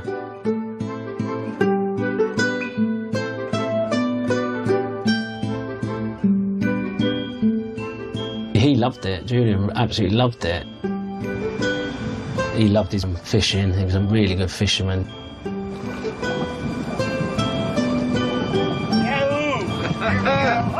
Good catch. And that's when she suggested that why don't they move there? He didn't tell me he was thinking of emigrating. I expect he didn't, because he probably would have thought I would have said, don't. Dina suggested running, you know, a fishing charter business, taking tourists out on fishing boats. You know, well, that's a dream job for Julian. Did it seem like Julian and Dina were in love? Whatever love is, to quote Prince Charles.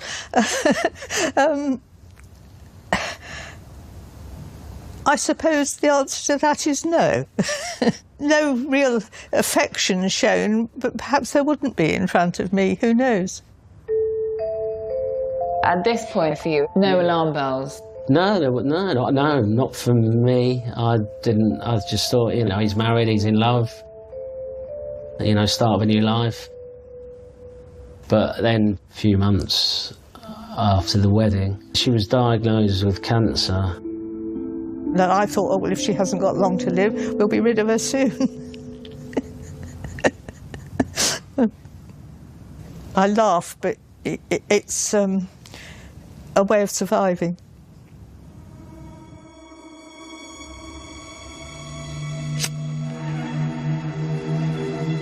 Within a matter of months after she got cancer, she was saying that her ex-husband, Lee, was about and he was beating her up and he was threatening and they had to keep on the move to avoid him. I kept trying to contact Julian and I couldn't. So they, instead of living in their home... Yes. ...had spent time on the run? Yes. It would have been, you know, several weeks, which is why I was getting worried. I thought her ex-husband was, you know, one of these big bruiser types. And when Julian told me she'd got a panic button that the police had installed, I thought if he turned up and found Julian, they'd beat him up. Dina accused Lee Wyatt of several assaults. He had used a police truncheon to indecently assault her. She'd had cigarettes stubbed out on her. They were very serious allegations. Lee was hugely dangerous. So yeah, there was a lot of concern for Julian's safety, but also for Dina's. Officers investigating Dina's allegations have been looking for Lee for over a year without any trace of him. And now, with the death of Julian Webb, we needed to find him, and we needed to find him fast.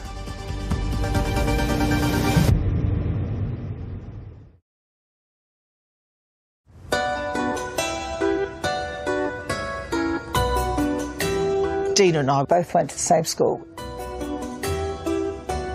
We worked together at the Halifax Bank in the 80s. She was very clever, a very good cashier. She'd always try and wangle it that we got the same lunch break. So we'd go round the shops and just do, I'd say, girl stuff, really. So we had a laugh together.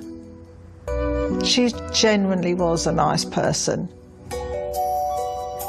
First time I met Lee, I remember him vividly with like sort of blonde hair, just like a nice looking guy.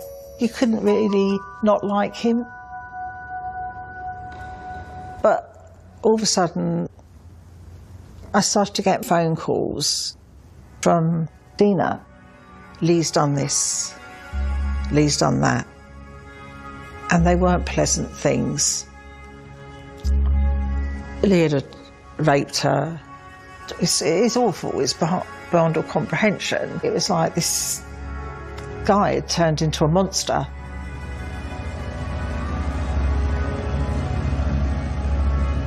As part of the investigation into the Julian Webb death, one of the things we wanted to do was to establish where Lee Wyatt was. And he was out as wanted. So if he got stopped in the street, he would be arrested. But he was nowhere to be found. Dina had also received death threats from Lee Wyatt. Hello? Is that Dina? Yeah, is that Lee?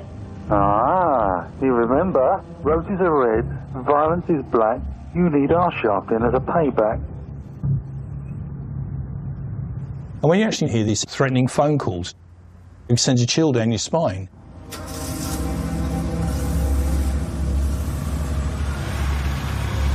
We had to find him.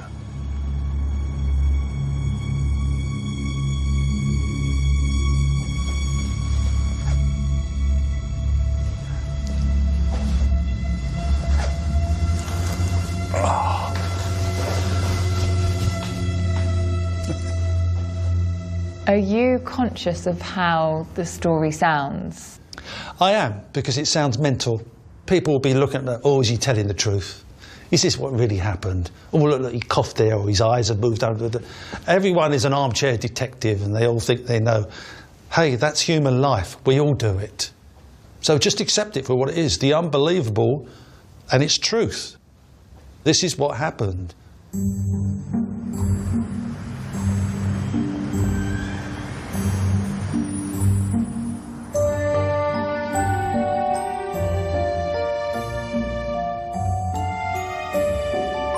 I've never been on a blind date before in my life. There was butterflies. Eventually we got to the theatre. It's about a murder scene, sort of whodunit. Dina, she probably revelled in it. The fact that, oh yeah, this is good, right up my street. We kissed that night. It's hard to say, but all I will say is that there was a stage where it was all genuine. I loved Dina. Yeah.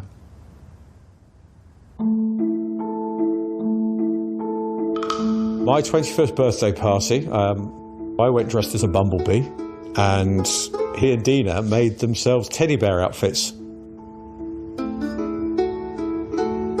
She was an attractive, blonde young lady with a seemingly very bubbly personality. I mean, there was nothing there that raised my suspicions. My cousin was just getting into a serious relationship and he was going to settle down. So we both dressed up as teddy bears, sort of holding hands, walking into there. Well, 10 minutes into the dance floor and dancing, wow. I wish I'd taken a bit more underarm perspirant or aftershave, because it was a bit hot in there.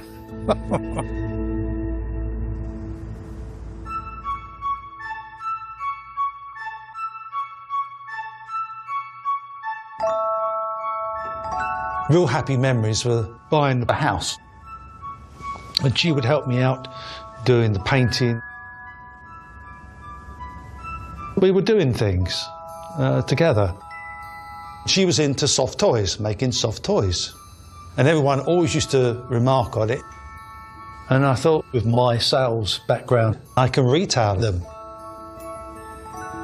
In the beginning, we were quite successful. We went on holidays together. Dina knew that I'd always wanted kids. When my son was born, Darren, that was the happiest point in my life. Yeah.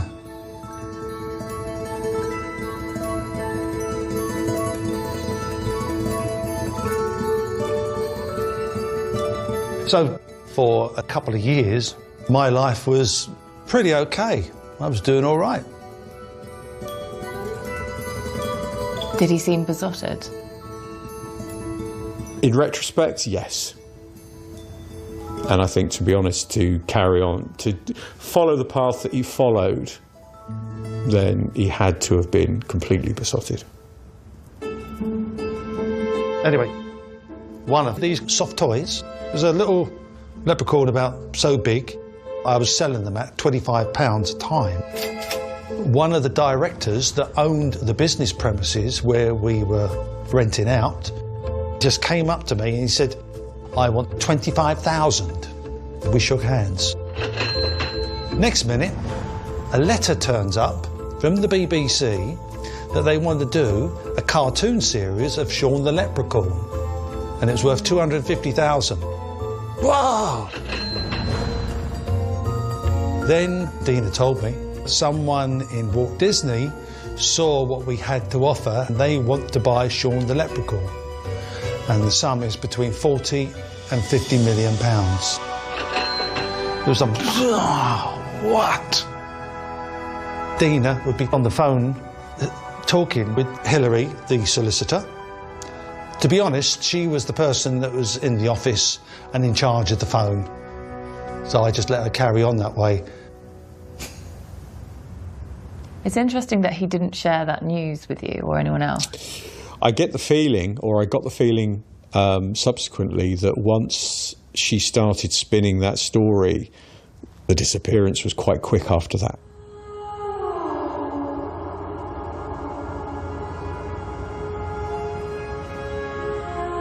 Dina sat me down and she said, our lives are in danger. She said that the mafia want the money from Walt Disney. And I said, what mafia? Who is this? Now I'm thinking the mafia from the States, but no, it was the Irish mafia, the Irish IRA, another form of criminal underworld gang. The last thing they want is an Englishman making money out of their own folklore item. And what they're going to do is kill Dina and my son if they don't get the money. And she said, you've got to either leave the country or go somewhere and try and set a life up for us wherever you're going. And I trusted her. Why would I not? I was terrified in what was going to happen, not necessarily to me, but to Darren. When you left, was that the last time that you saw Darren? Yeah.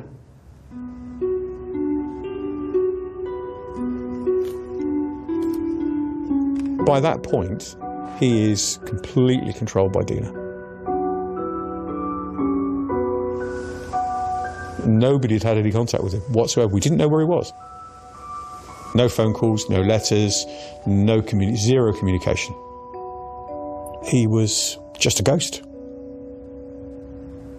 Just a ghost.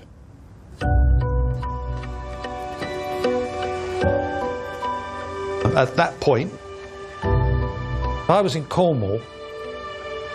So many things had already gone on. My mind was just in circles everywhere.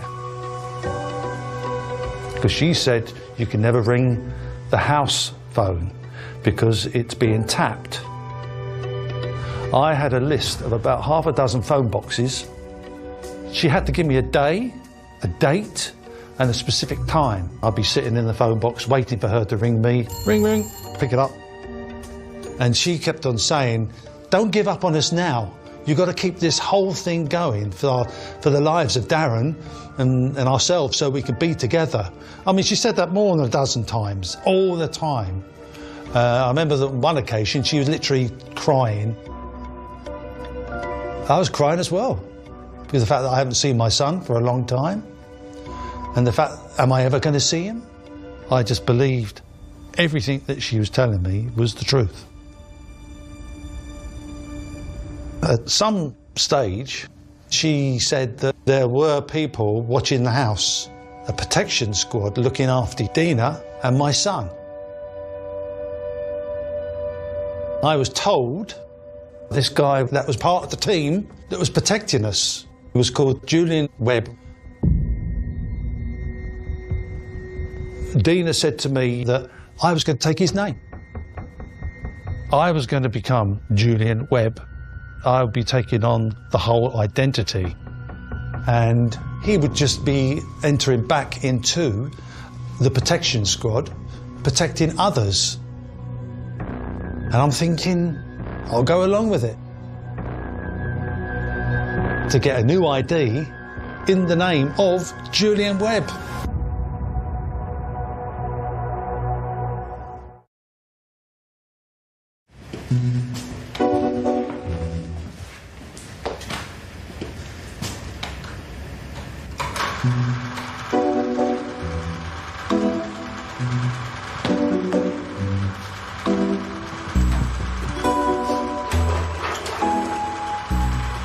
Little group of sapparella. This is the horn of plenty, and it's very tasty, I gather, sort of put into stews. But in France, they also call it the trumpet of death. That was a gap, I must have missed one. If I'm out on the nature reserves and so on, I've always got my photographic gear. There's all sorts of things that I see. You just think, I wish Julian could have seen that. And of course, we both of us had this great love of wildlife. What else makes you remember him? I suppose absolutely everything, really. You know, it's one of those things you can come round a corner and see something straight through the heart.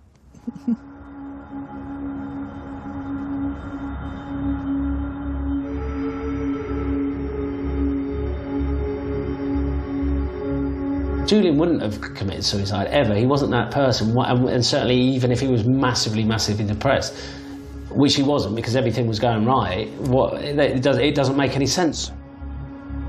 I mean, I know you can never completely know another person, but in the same way that I could never do it, I'm quite sure he could never do it either. After Julian's death, we went down to Hampshire, where Julian Webb was originally from. We took statements from friends and family. Not one person I spoke to said that they believed he would take his own life through depression. If Julian had committed suicide, he would have left a note or been telling people he was considering committing suicide. He hadn't done that. That's when it started becoming really concerning. This is totally out of character for him. So if it wasn't suicide, could it have been an accidental overdose, or had somebody given him those drugs?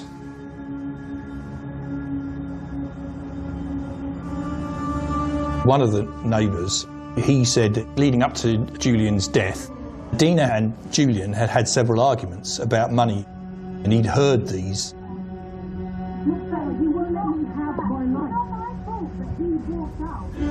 Something happened. I remember he said, I believe marriage is for life no matter how difficult it is. He was not his happy, ebullient general self. Did you ever get to find out? No, I didn't.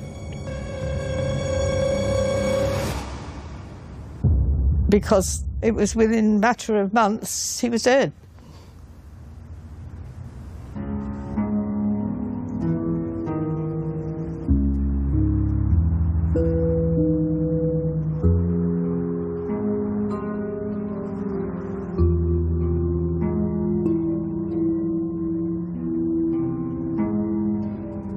It was early hours of the morning. I drove up to Sussex. I want to protect my son and I'm not there. How the hell do I do this? How long is this going to keep on going on for? I want answers because there's something not quite right that's going on here. Is Dina lying to me? Would I see my son? I knocked on the door. It was strange because she was behaving weirdly towards me. What are you doing here? You're going to ruin everything. And I think I said, ruin what? What's going on? But she was not telling me nothing. So I guess that's because there was someone else in the property. I believed that there was a protection officer called Julian who was looking after Darren and Dina. Well, there was no sign of Julian. And then she said, we'll have to see one another tomorrow or I'll talk to you tomorrow.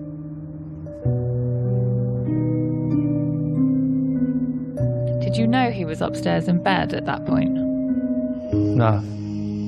I had no idea.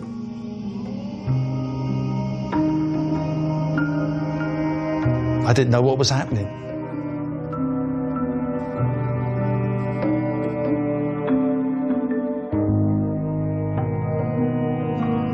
I want to ask you about the last days of Julian's life. Yes. It began with him not being very well, is that right? I'd been down to the New Forest and I'd seen these massive carp in the river at Bewley. And they'd come up with the big pink mouths, open mouths, waiting for you to drop something in them and so on. And I thought he'd like to know about that. And I think I phoned him when I got home. And she said he was unwell and he'd got a tummy upset or something and he was in bed. I get a phone call. It's Dina. She said, oh, Mandy, Julian's not well. She said, oh, look, I went up and he was really, really boiling hot. So she said, so I gave him paracetamol. But then when I went up again, he was like freezing cold. I'm like, maybe you should phone an ambulance or something. And then she went, oh, must go because, yeah, Dad's coming now. And then that was it. Nothing.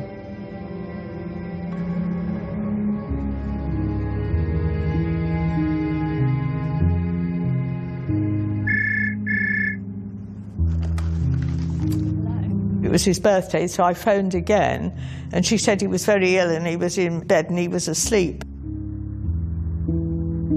She was very chatty then, more chatty than I've ever heard her. And I said, would you go and wake him up and ask him to speak to me, please? And she made all sorts of excuses.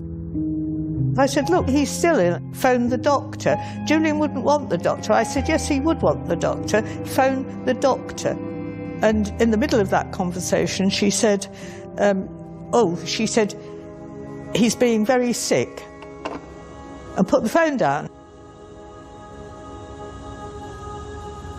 I think he was trying to get down to the phone to speak to me, because he would have known it was me.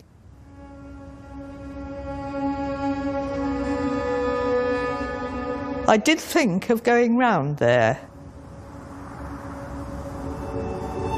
I knew there was something wrong.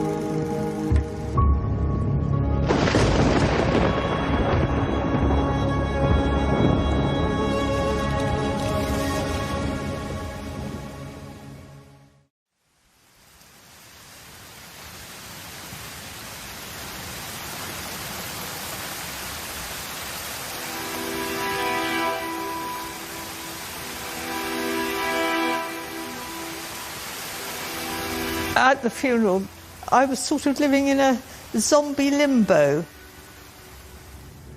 because it's almost unreal. I think I'm still in a state of limbo, really.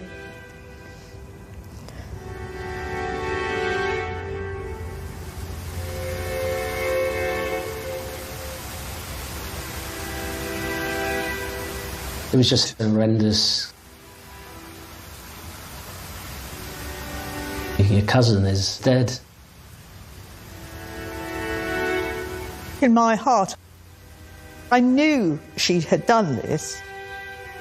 I've never met anyone who could tell so many lies. Is Dina a killer? Is she a, you know, I found it really, really hard. It was kind of very, very, very surreal, very strange, but Rosie was absolutely adamant, absolutely adamant.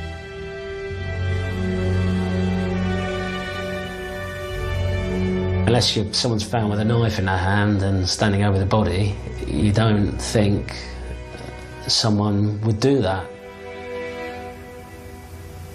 Julian didn't have a bad bone in his body. Why would his wife kill him?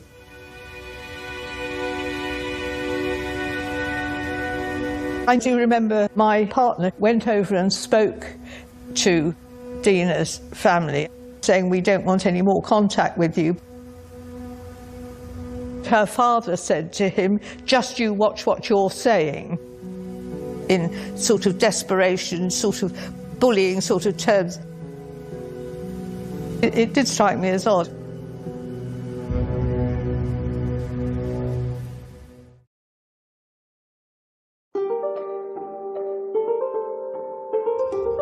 How soon after Julian's death did you set your mind to finding out what happened and getting justice?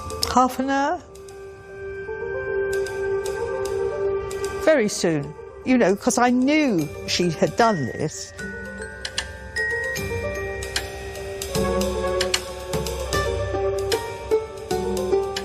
I've always been someone who likes to work through things. I am a bit bizarre, I understand that, but it was the thrill of the chase, and it was another salvation. I mean, she looks innocent, doesn't she? It was a question, really, of finding evidence. I found a letter telling him he'd got a job in America. Dear Julian, I have pleasure in offering you the position as travel representative with Tibbs. Well, she's made it up, hasn't she? You know what they say about scams, poor grammar and bad spelling. This has it all. I mean, I didn't set out to do a detective's job. I didn't know whether the police knew it or not, but I was making sure that they did know it. During the investigation, we were able to confirm Dina went to her next door neighbours to use a word processor to write the letter. The neighbours said that, well, actually Dina wrote it and here's the copy that I took of it.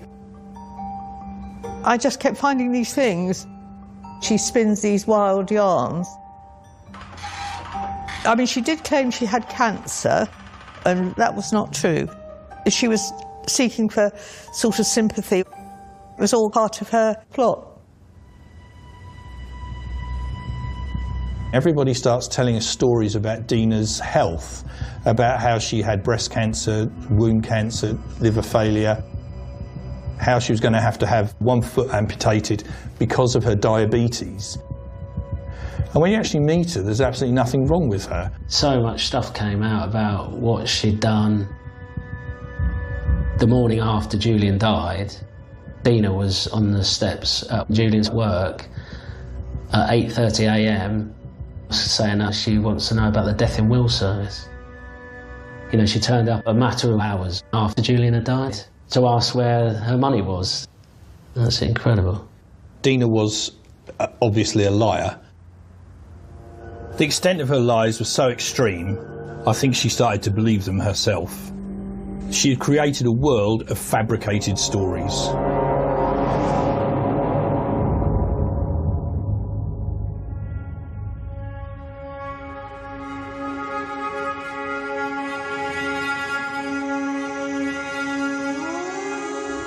The amount of different versions that she had given to people about Julian's death was staggering. Saying that he had seasickness, sunstroke, he'd been depressed, and he'd taken to drinking alcohol. Well, most of those we could show weren't true. The post-mortem established he had no alcohol in his blood or in his urine. There would have been some traces of alcohol, there was none. It rang alarm bells. You have to put all this together to try and establish whether she had murdered Julian. And this is definitely no accident. We made discovery after discovery. The biggest bombshell of them all was that she had never divorced Lee Wyatt. We were all truly shocked. She was still married to Lee Wyatt. And, of course, Julian didn't know that, and neither did we. We had suspicions around Dina, but we had to consider whether Lee was involved in the death of Julian Webb, or whether they had done it together. Or was Lee, in fact, another victim? It's very difficult for somebody to disappear completely for that length of time. We had serious concerns that he may well be dead. Despite the circumstantial evidence pointing to Dina having a hand in Julian's death, there was no smoking gun. The Crown Prosecution Service said, you don't have enough evidence to charge her with murder. I can't describe the frustration because we felt we were letting Julian down.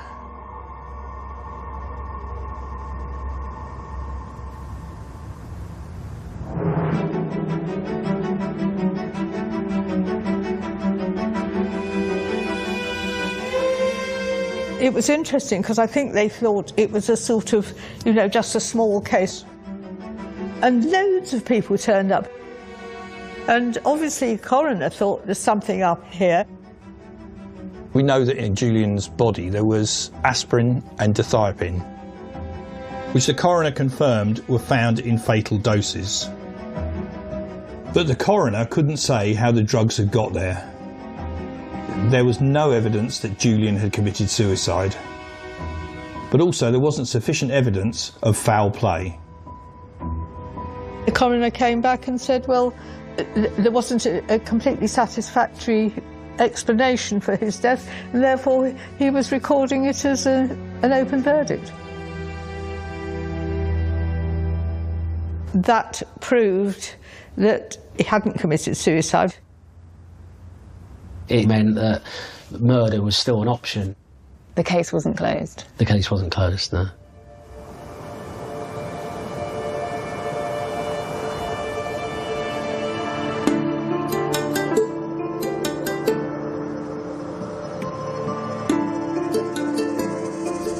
It is incredibly disappointing, the fact that we weren't able to give justice to the victim and the victim's family.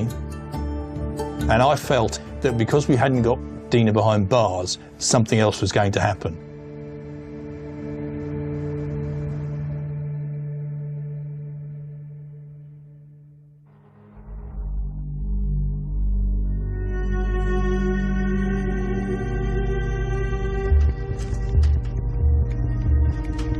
I come into work in the morning and I'm told by one of the DSs a man is stopped by the police for benefit fraud and is in custody.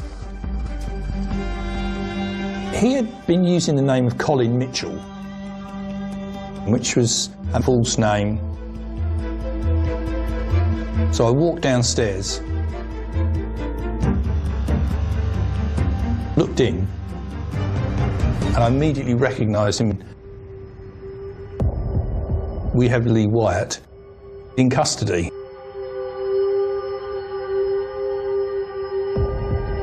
I always remember my mother said, Lee, you can never tell them the complete truth because no one will believe it. They'll think you're mad.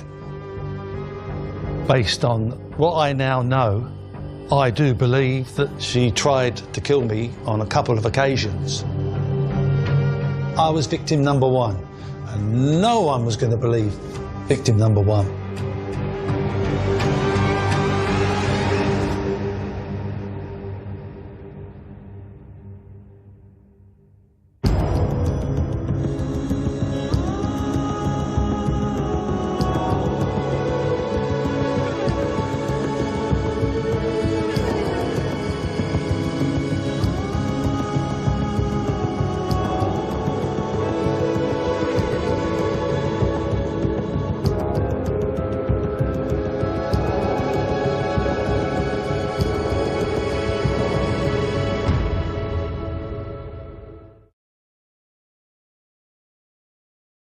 If you have been affected by any of the issues raised in this programme, help is available online at sky.com/viewer support.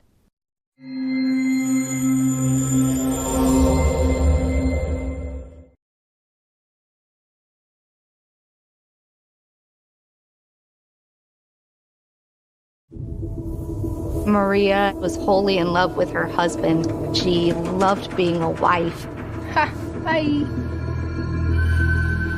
Her goal was to marry the love of her life and never have to divorce ever. Maria wanted the completion of her family, but Joel was nowhere to be seen.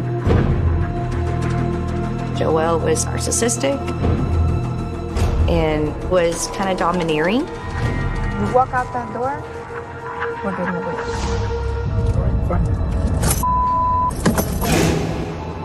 He wanted both women, and the only way to get that was to string both of them along.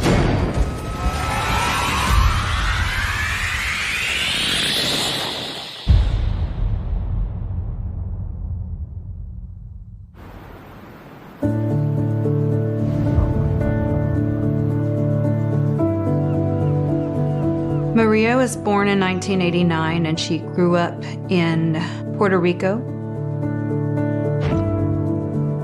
Her early life was a happy childhood, beautiful as a little girl, enjoyed her high school years. Lots of freckles as she got older. Maria's parents divorced when she was a little bit younger, and it was definitely difficult for her. She was sort of devastated, and that was kind of her goal, is to marry the love of her life and never have to divorce ever. Maria was going to nursing school in Puerto Rico when she met Joel. She fell in love, of course, and kind of got swept off her feet. She saw a life and a future with Joel. She was enamored because he gave her so much attention. Her sister and her father had some cautions because of his age. He was 10 years older than her, but Maria saw someone who had set goals and dreams, and he sold those dreams to her. Maria and Joel were married back in 2010. It was a beautiful occasion. Maria looked beautiful.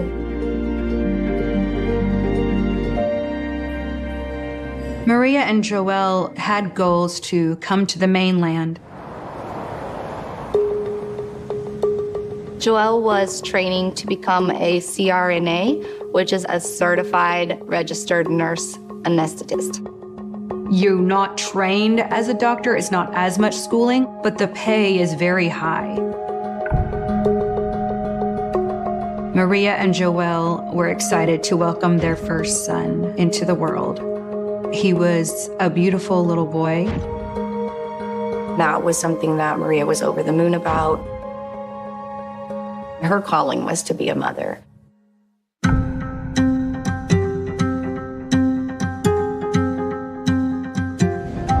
Joel had a very good paying job, and that enabled Maria to be able to stay at home, which she enjoyed, devoting her time to her firstborn son.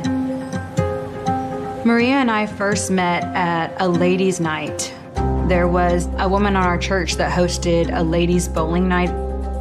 So we met at one of those arcades. She looked at me and she said, "So you're the pastor's wife?" And I said, "Well, yes, I am." And she said, "So tell me about God."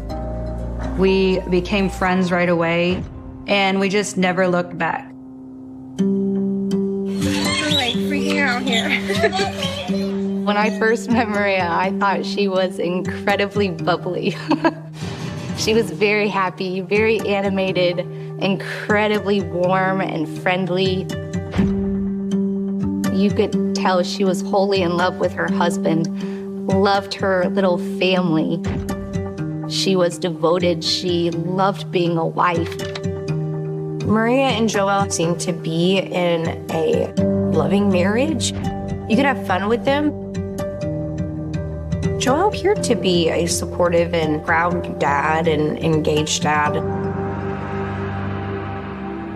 2017, Maria had gotten pregnant, and very shortly after, she had had a miscarriage. And this was really difficult for Maria. Joel didn't really understand what happened and thought somehow that the miscarriage was her fault. And that didn't help her state of mind.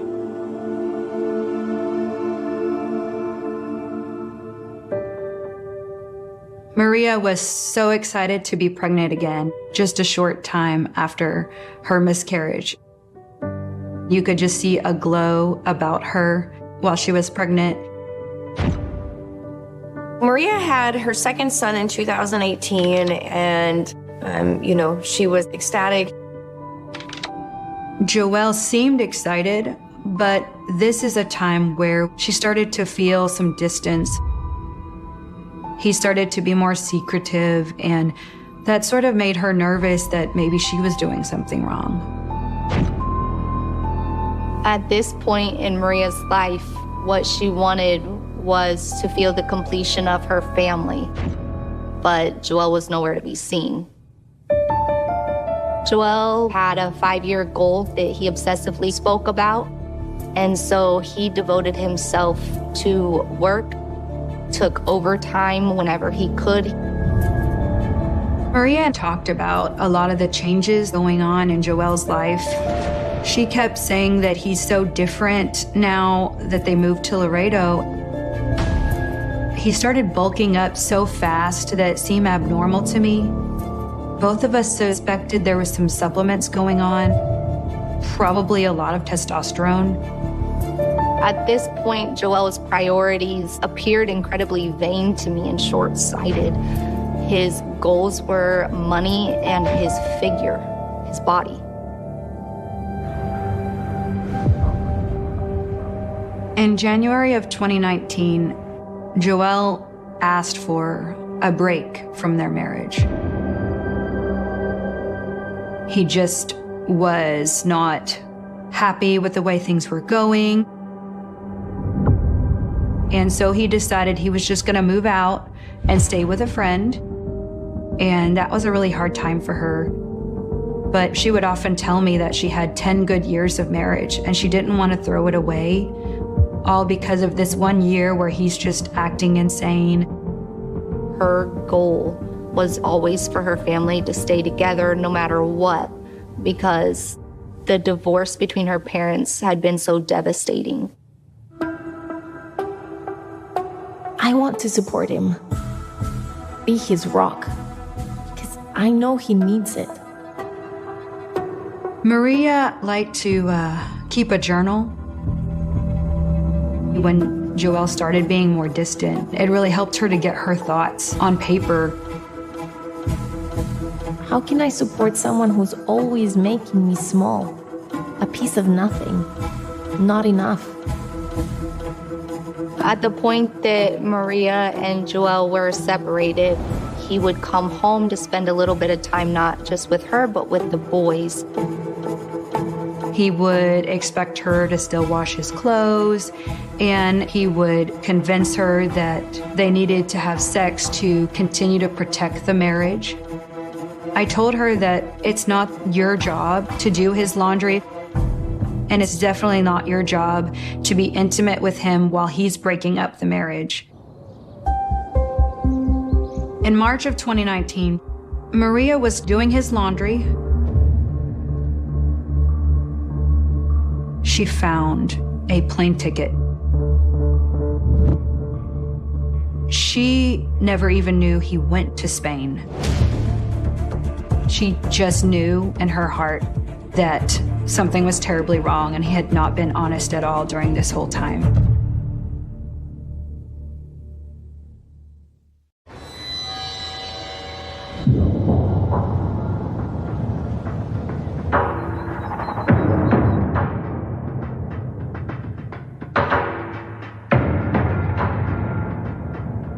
Maria finally worked up the courage to confront Joel about this plane ticket. Joel admitted to having an affair. She was a nurse at one of the hospitals that he was working at. Her name was Janet Arredondo, and he had taken her on a trip to Spain. Maria was devastated, but at the same time, I think she expected this answer. At this point, Joel broke down. He told Maria that he wanted to keep his family, he wanted to be with her, he would break up with the girlfriend. True to Maria, she gave Joel another chance. She would do anything to get her family back.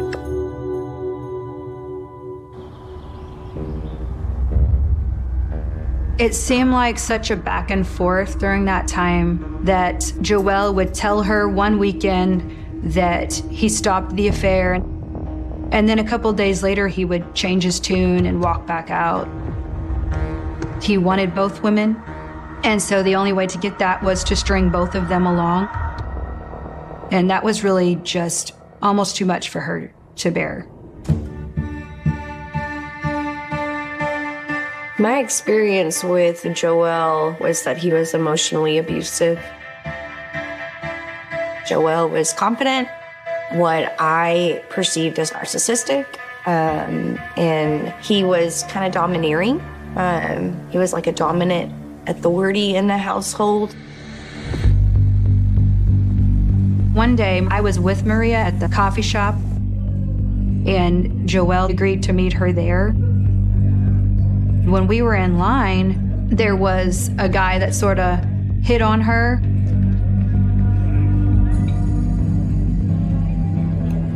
Joel was extremely agitated, angry, and vividly upset that someone had hit on his wife. When he started to get angry with her, I told him that he had no right to tell her that she was wearing the wrong thing or that she invited the attention when he was having an affair with another woman. I am a bolder personality than Maria was, and he started to get nervous of the influence that me and her other friends had on her, that she might become bold one day. He started to discourage her from seeing me. Maria loved Jesus so much, and she didn't want to break up her family for fear of God. What I told her was that biblically, he had gotten to the point where she had every right to leave the marriage.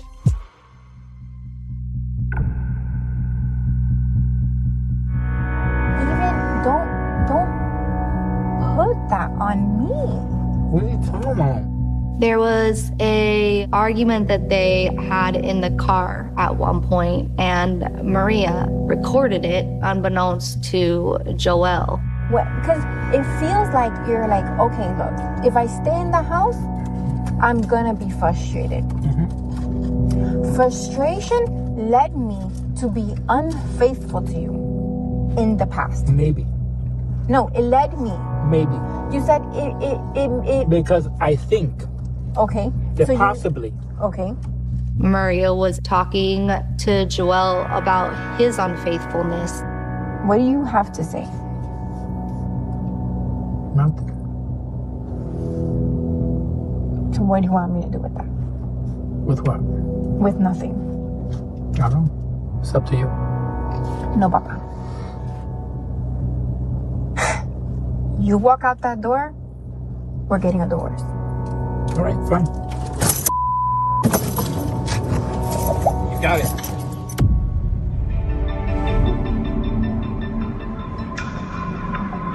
I have to realize that Joel that I knew and fell in love with isn't the Joel I am dealing with. I love him, but I don't need to accept none of this. In the summer of 2020, Maria was beginning to see that there might not be a future with Joel. Maria finally realized that Joel was not getting better. He wasn't getting rid of his affair, and he wasn't going to stop the lying and the dishonesty. And I think she finally started to picture a life without him. She wanted to be independent. Maria had the goal of becoming a nurse in Texas. She needed to pass her nursing exam to get her degree. She was making plans to be able to provide for the children on her own. Take 1,000. She had hobbies and things she enjoyed doing.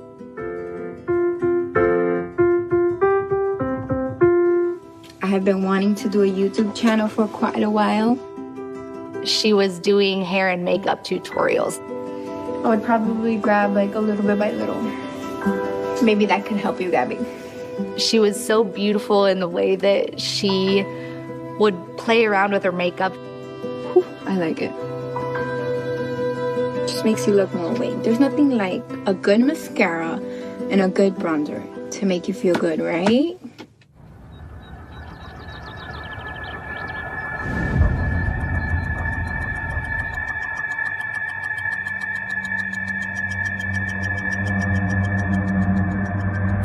In September of 2020, Maria found Joel's phone and was able to access a bunch of messages between him and Janet.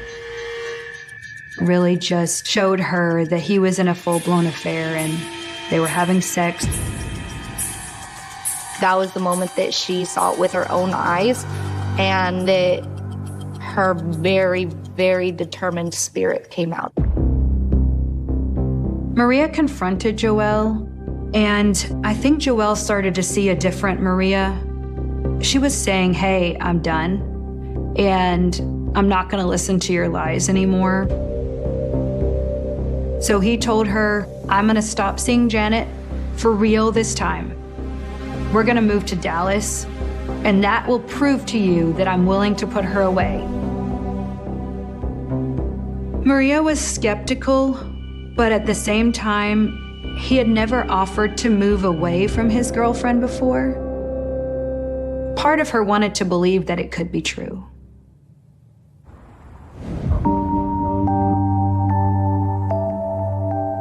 Maria was very excited to tell me about how their marriage was going to turn around, and so we agreed to meet. However, before she came to my house, she gave me a phone call and said that she was going to be late. And she said, I called Joel and I heard a dog barking in the background, and I think it was Janet's. I think he lied to me again. I'm going to stop by the house and just make sure. I told her that I didn't think it was wise for her to stop over there, that nothing good was going to come from it, but she said she just couldn't help herself. She had to. When Maria arrived at Janet's house, she saw that his car was there. She got out of the car and decided to confront them both.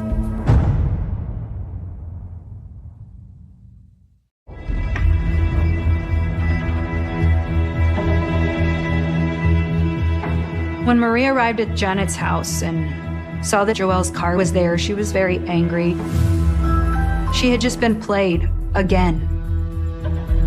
Janet used the Ring app to kind of talk to her and say that she needed to leave right away or she would call the police. Maria was incredibly upset and wasn't going to go anywhere until she had spoken to her husband.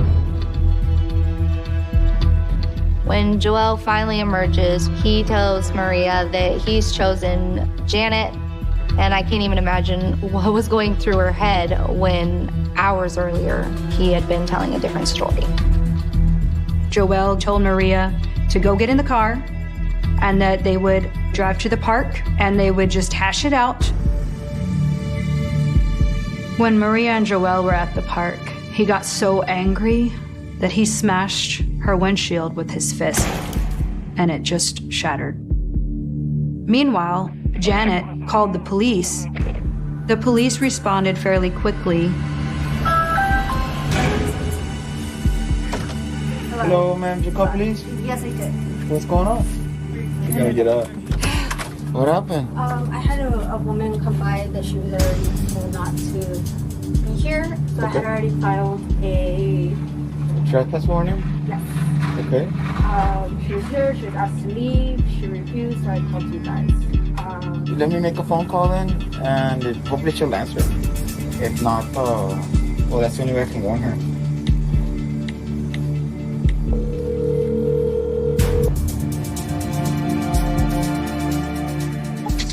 Hey, I'm talking to you right now.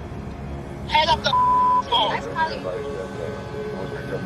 I guess that's your boyfriend. Yeah. They called Maria, and Joel, you can hear him screaming. He couldn't believe she answered the phone while they were talking. Your call has been forwarded to an automatic voice message system. I'm gonna try one more time. Janet started texting Joel to be quiet, to let him know it was the police calling. Hello? Hello, yes, sir. I'm looking for Maria Munoz. Yeah, she's here. I'm having a conversation with her. All right, this is Officer Jalomo Laredo PD, sir. Yeah. I'm calling on behalf of Janela Redondo. Can I speak to her? Sure. Thank you. After receiving the text from Janet, Joel knew it was going to be the police, and instantly he was a calm, collected person. Hello. Yes, Miss Munoz. Mm-hmm. Man, this is Officer Jalomo Laredo PD. Yes. Okay, I understand you came over to Ms. Redondo's house earlier today. Mm-hmm. Okay, I'm gonna ask you to not return. If not, you will be placed into custody. Okay. After the police hung up with her, Maria drove over to my house. She was very upset. She was almost hysterical. She told me that she was finally ready to move on, for real this time. No more getting lied to. I saw her the next day at church, and even though she was sad, she was determined that this was the thing that she had to do. Later that day, she sent him a text and let him know she was not going to go after him anymore.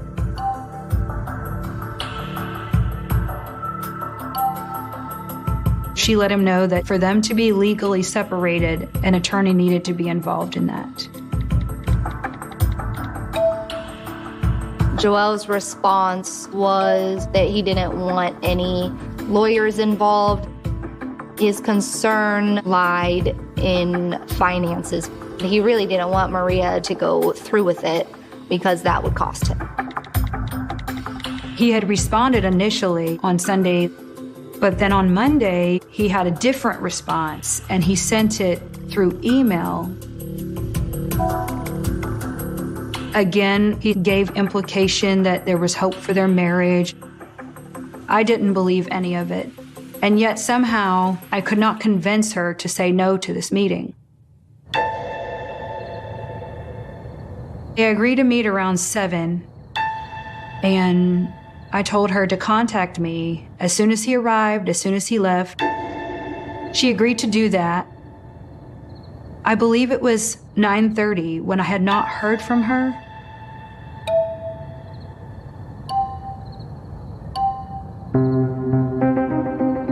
He showed up already much, much later than he was supposed to. He should have been gone by then. I started to pray that the conversation would go well.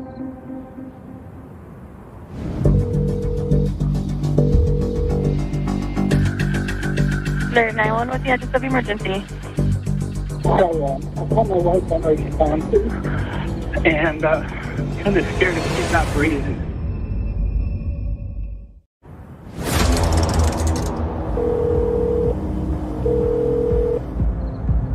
Alert 911, what's the address of emergency? Sawyer, I called my wife on her responses, and kind of scared if she's not breathing. She may have taken some pills. Okay, sir, and do you know what kind of pills they were? Yeah, Glenn has a pen. On September 22nd, 2020, the Laredo Police Department received a 911 call for unresponsive female. I was the first officer on scene. So as I approached the house, I see a male subject at the doorway. What's going on? He just turns around and bolts right into the residence. What's going on? So I followed quickly behind him. What's going on? I'm unresponsive on the bed. But it can't feel a pulse. His name was Joel Peot. Female is his wife, Maria Munoz. What'd she take? I think clonazepam. But she's been pretty depressed lately. I hear the paramedics, the ambulance get to the scene. They had their lights and sirens. Paramedics continued CPR, and I see no changes in her body. She's not getting any better. Yeah, under control. No, man, she's not. No, she's been down for a while. Yeah. The paramedics on scene determined that Maria was deceased at 1:50 a.m. This is 20 from 82. What's going on? What happened? I started getting very suspicious about Joel. His pupils are just really big. I see that he's sweating profusely. Let's have a seat over here. She's been super depressed. I've been ignoring her. We're going through some problems. And I came to talk to her, like we were just talking. So you're not staying here right now? I'm like, this doesn't make sense. If he doesn't live here, what is he doing here at 1 o'clock in the morning? We had sex, we took a shower, then I thought she was like knocked out. I didn't think anything of it, so just kept on doing my thing. And then I go back upstairs and then she just... He starts crying, but it's a really fake cry. It didn't add up to me. I didn't like where it was going. Oh, it's 37. Yeah, it's really 37. I told him that this is very 37, which means suspicious in police jargon. And we gotta talk to you, okay? Come on, you gotta go outside. So I arrived at the scene shortly after 2 a.m. Once I got the authorization and consent to go into the home, I did do a brief walkthrough. I see Maria, her body is there. Joel insinuated that she had overdosed on a bottle of pills, bottle of clonazepam. Whenever somebody takes a bottle of pills, they foam from the mouth. I noticed that Maria was not foaming from the mouth. When they did the examination of Maria's body, my partners discovered a track mark or like a puncture on her arm. It looked like she had just gone to get her blood drawn. And then they also discovered a bag of medical supplies. Inside that bag were needles, catheters, and 4 to 5 bottles of medications. I immediately suspected that there was more to this than what Joel was saying.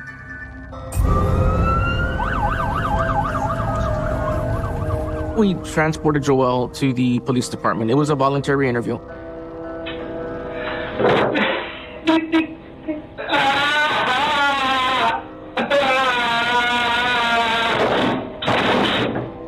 When I arrived at the station, I could hear him screaming. So much so that I had to tell the officer to tell him to calm down. When I entered the room, my interview at that point was that of a grieving spouse. What's going on, man? I'm really depressed because so like we got separated. Joelle wanted to make it clear that Maria was depressed and was not taking the separation well. So you said that Maria was taking pills for depression. Were they prescribed to her? Yeah, they were, and hers ran out. So mine were recently given to me. So I just went to give her some. You know the name of the drug? Yeah, 1 milligram clonazepam. According to Joelle, he had a prescription bottle for the same type of medication. So he allowed Maria to take some of his pills. When I checked my pills, I saw 2 pills. You know, she took a ball. He wanted me to think that Maria was so depressed that she had taken a bottle of clonazepam and that she committed suicide. I saw a track mark on her. Okay. Did she inject herself with anything that you know of? Would she inject herself with anything? And if she did, what would it be?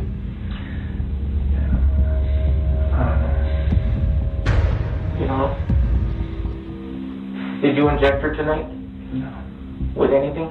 No. By the end of that interview, I didn't suspect that Maria had taken any pills.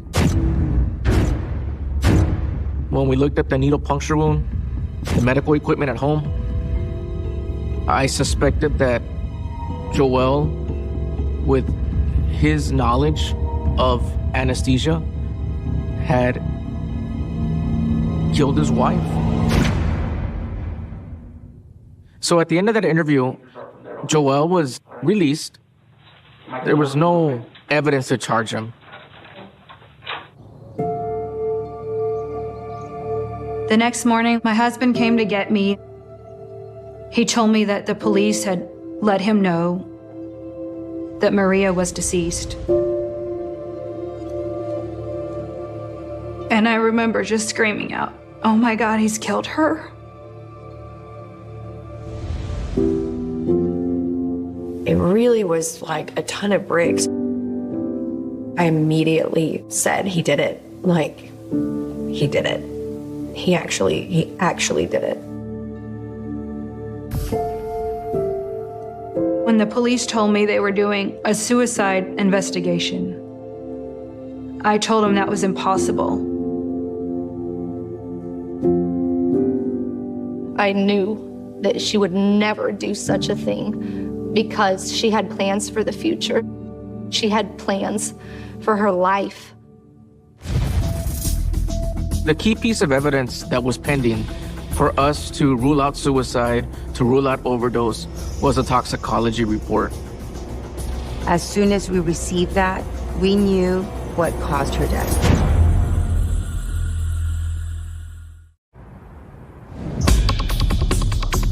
The toxicology report routinely takes a few months. And in January 2021, we received the report. The first thing we looked was to see how much clonazepam she had. And it was striking that she didn't have any clonazepam in her system. 1 milligram of clonazepam. He said clonazepam, and she had none in her system. So then we reviewed the other drugs that were in her system. It was Versed, ketamine, and morphine. Propofol, Narcan, lidocaine, and Demerol. So all these drugs, what they have in common is that they're normally used for anesthesia. I was familiar with propofol because that's known as what ultimately killed Michael Jackson. Propofol takes effect immediately. The second it hits your bloodstream, you fall asleep. So it's impossible for you to self-administer propofol. Someone else has to administer propofol. So we knew it was not an overdose.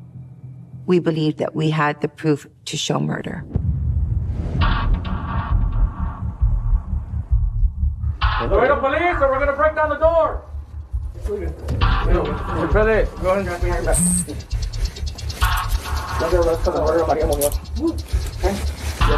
Joel Peyote was arrested and charged with the murder officially on January 16th, 2021.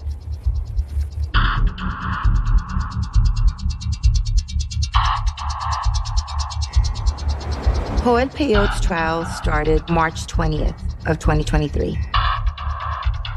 The defense argued that Maria was a drug abuser who committed suicide because she was so depressed, and that Joel gave Maria an injection in an attempt to revive her.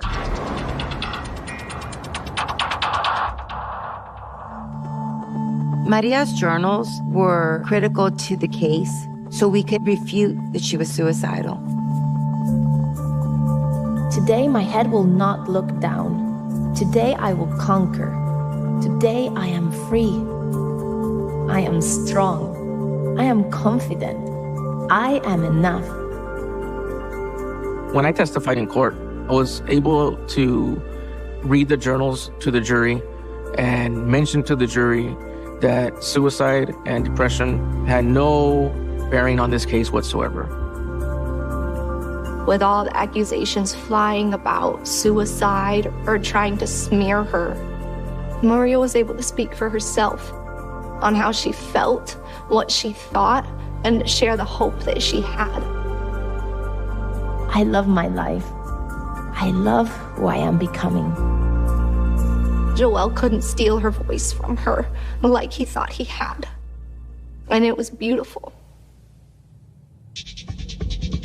It was important to give as much background information as we could to explain Joel and Maria's relationship.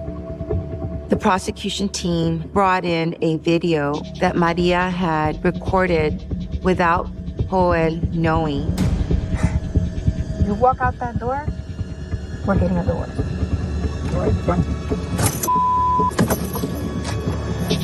Got it. We believed it was important to show that he's pretty cold about the pain that she's experiencing.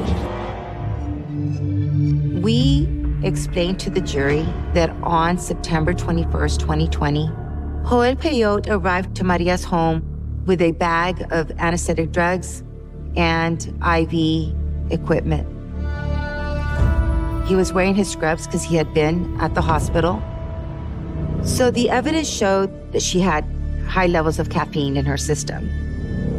We were able to describe to the jury that he probably showed up with a cup of coffee, and in that coffee, he likely included the oral anesthetic drugs, which is the ketamine, the Versed, and the morphine. And that would have incapacitated her. She would not have been able to resist him trying to put an IV on her to give her the additional drugs, lidocaine, propofol, Narcan, and Demerol. The levels of anesthetic drugs in her system were enough for 2 major surgeries. Joel knew that this was going to end her life.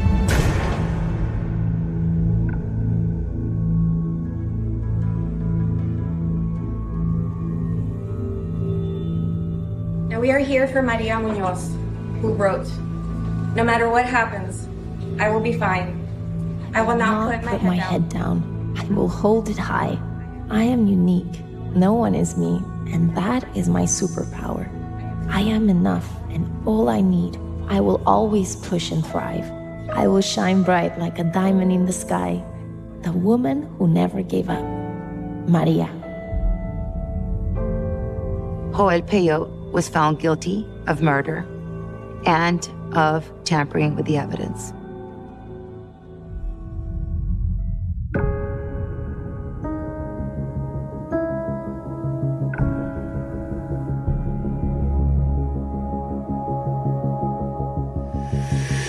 When Joelle finally was convicted of murder, I was so relieved. I was grateful for Maria to get justice, but I was sad for her children. I don't think that Joel has any real remorse for what he did. I think that he's a narcissist and a manipulator.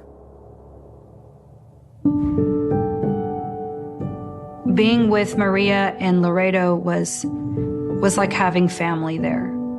She became like a sister to me.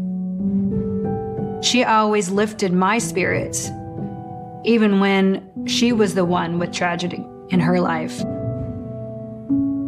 I think Joelle sold her a life of dreams and promised her the world. Maria was special, and she deserved so much more.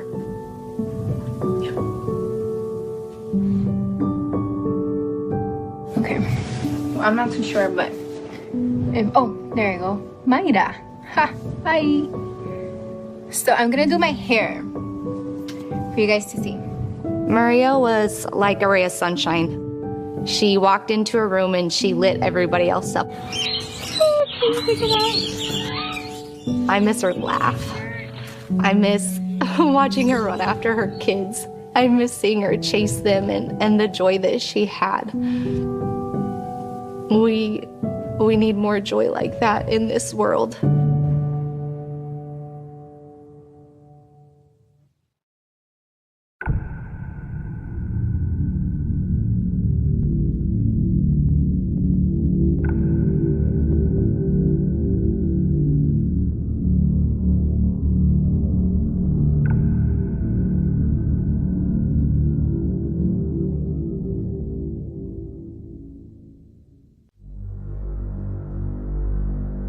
She was very happy on her wedding day, ready to start a life with him. She did not expect something so tragic would happen to her marriage. 911, where's your emergency?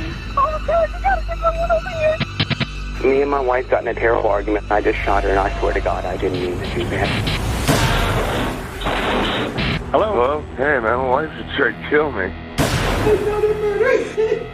He was charming, but he was also terrifying to anyone that knew him. It's a level of evil that most people never see in their lifetime.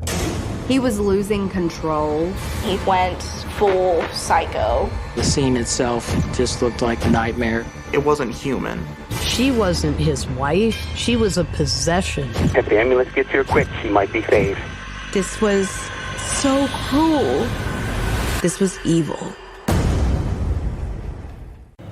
Sau đây mình xin gửi đến các bạn bài hát nữa của ca sĩ Thanh Lam, bài hát Khoảnh Khắc, được phát hành vào năm 2000 trong album Khát Vọng ca sĩ Thanh Lam.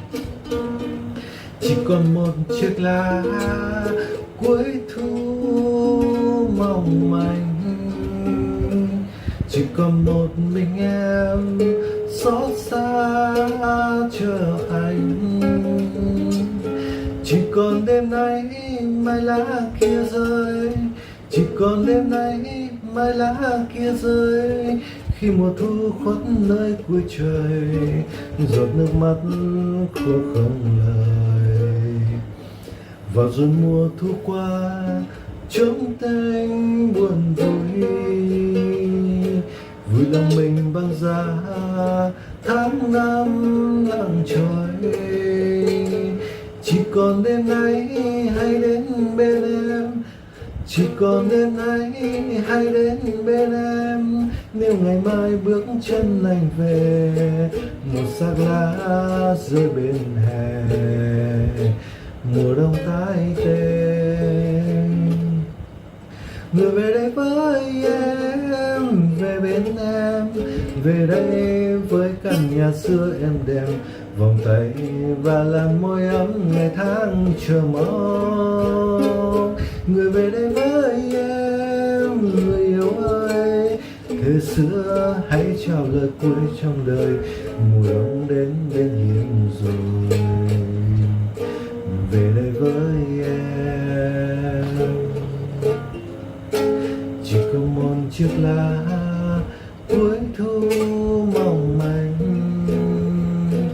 chỉ còn một mình em xót xa chờ anh.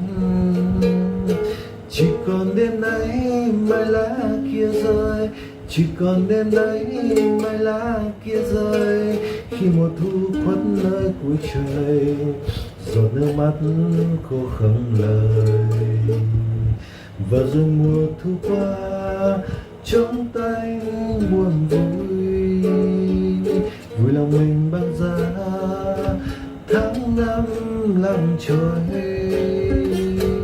Chỉ còn đêm nay hãy đến bên em, chỉ còn đêm nay hãy đến bên em.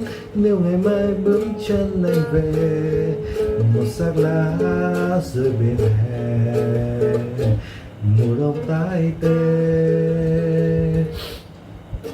Người về đây với em, về bên em, về đây với căn nhà xưa êm đềm, vòng tay và làn môi ấm ngày tháng chờ mong. Người về đây với em, người yêu ơi, thế xưa hãy cho lời cuối trong đời, mùa đông đến bên hiên rồi.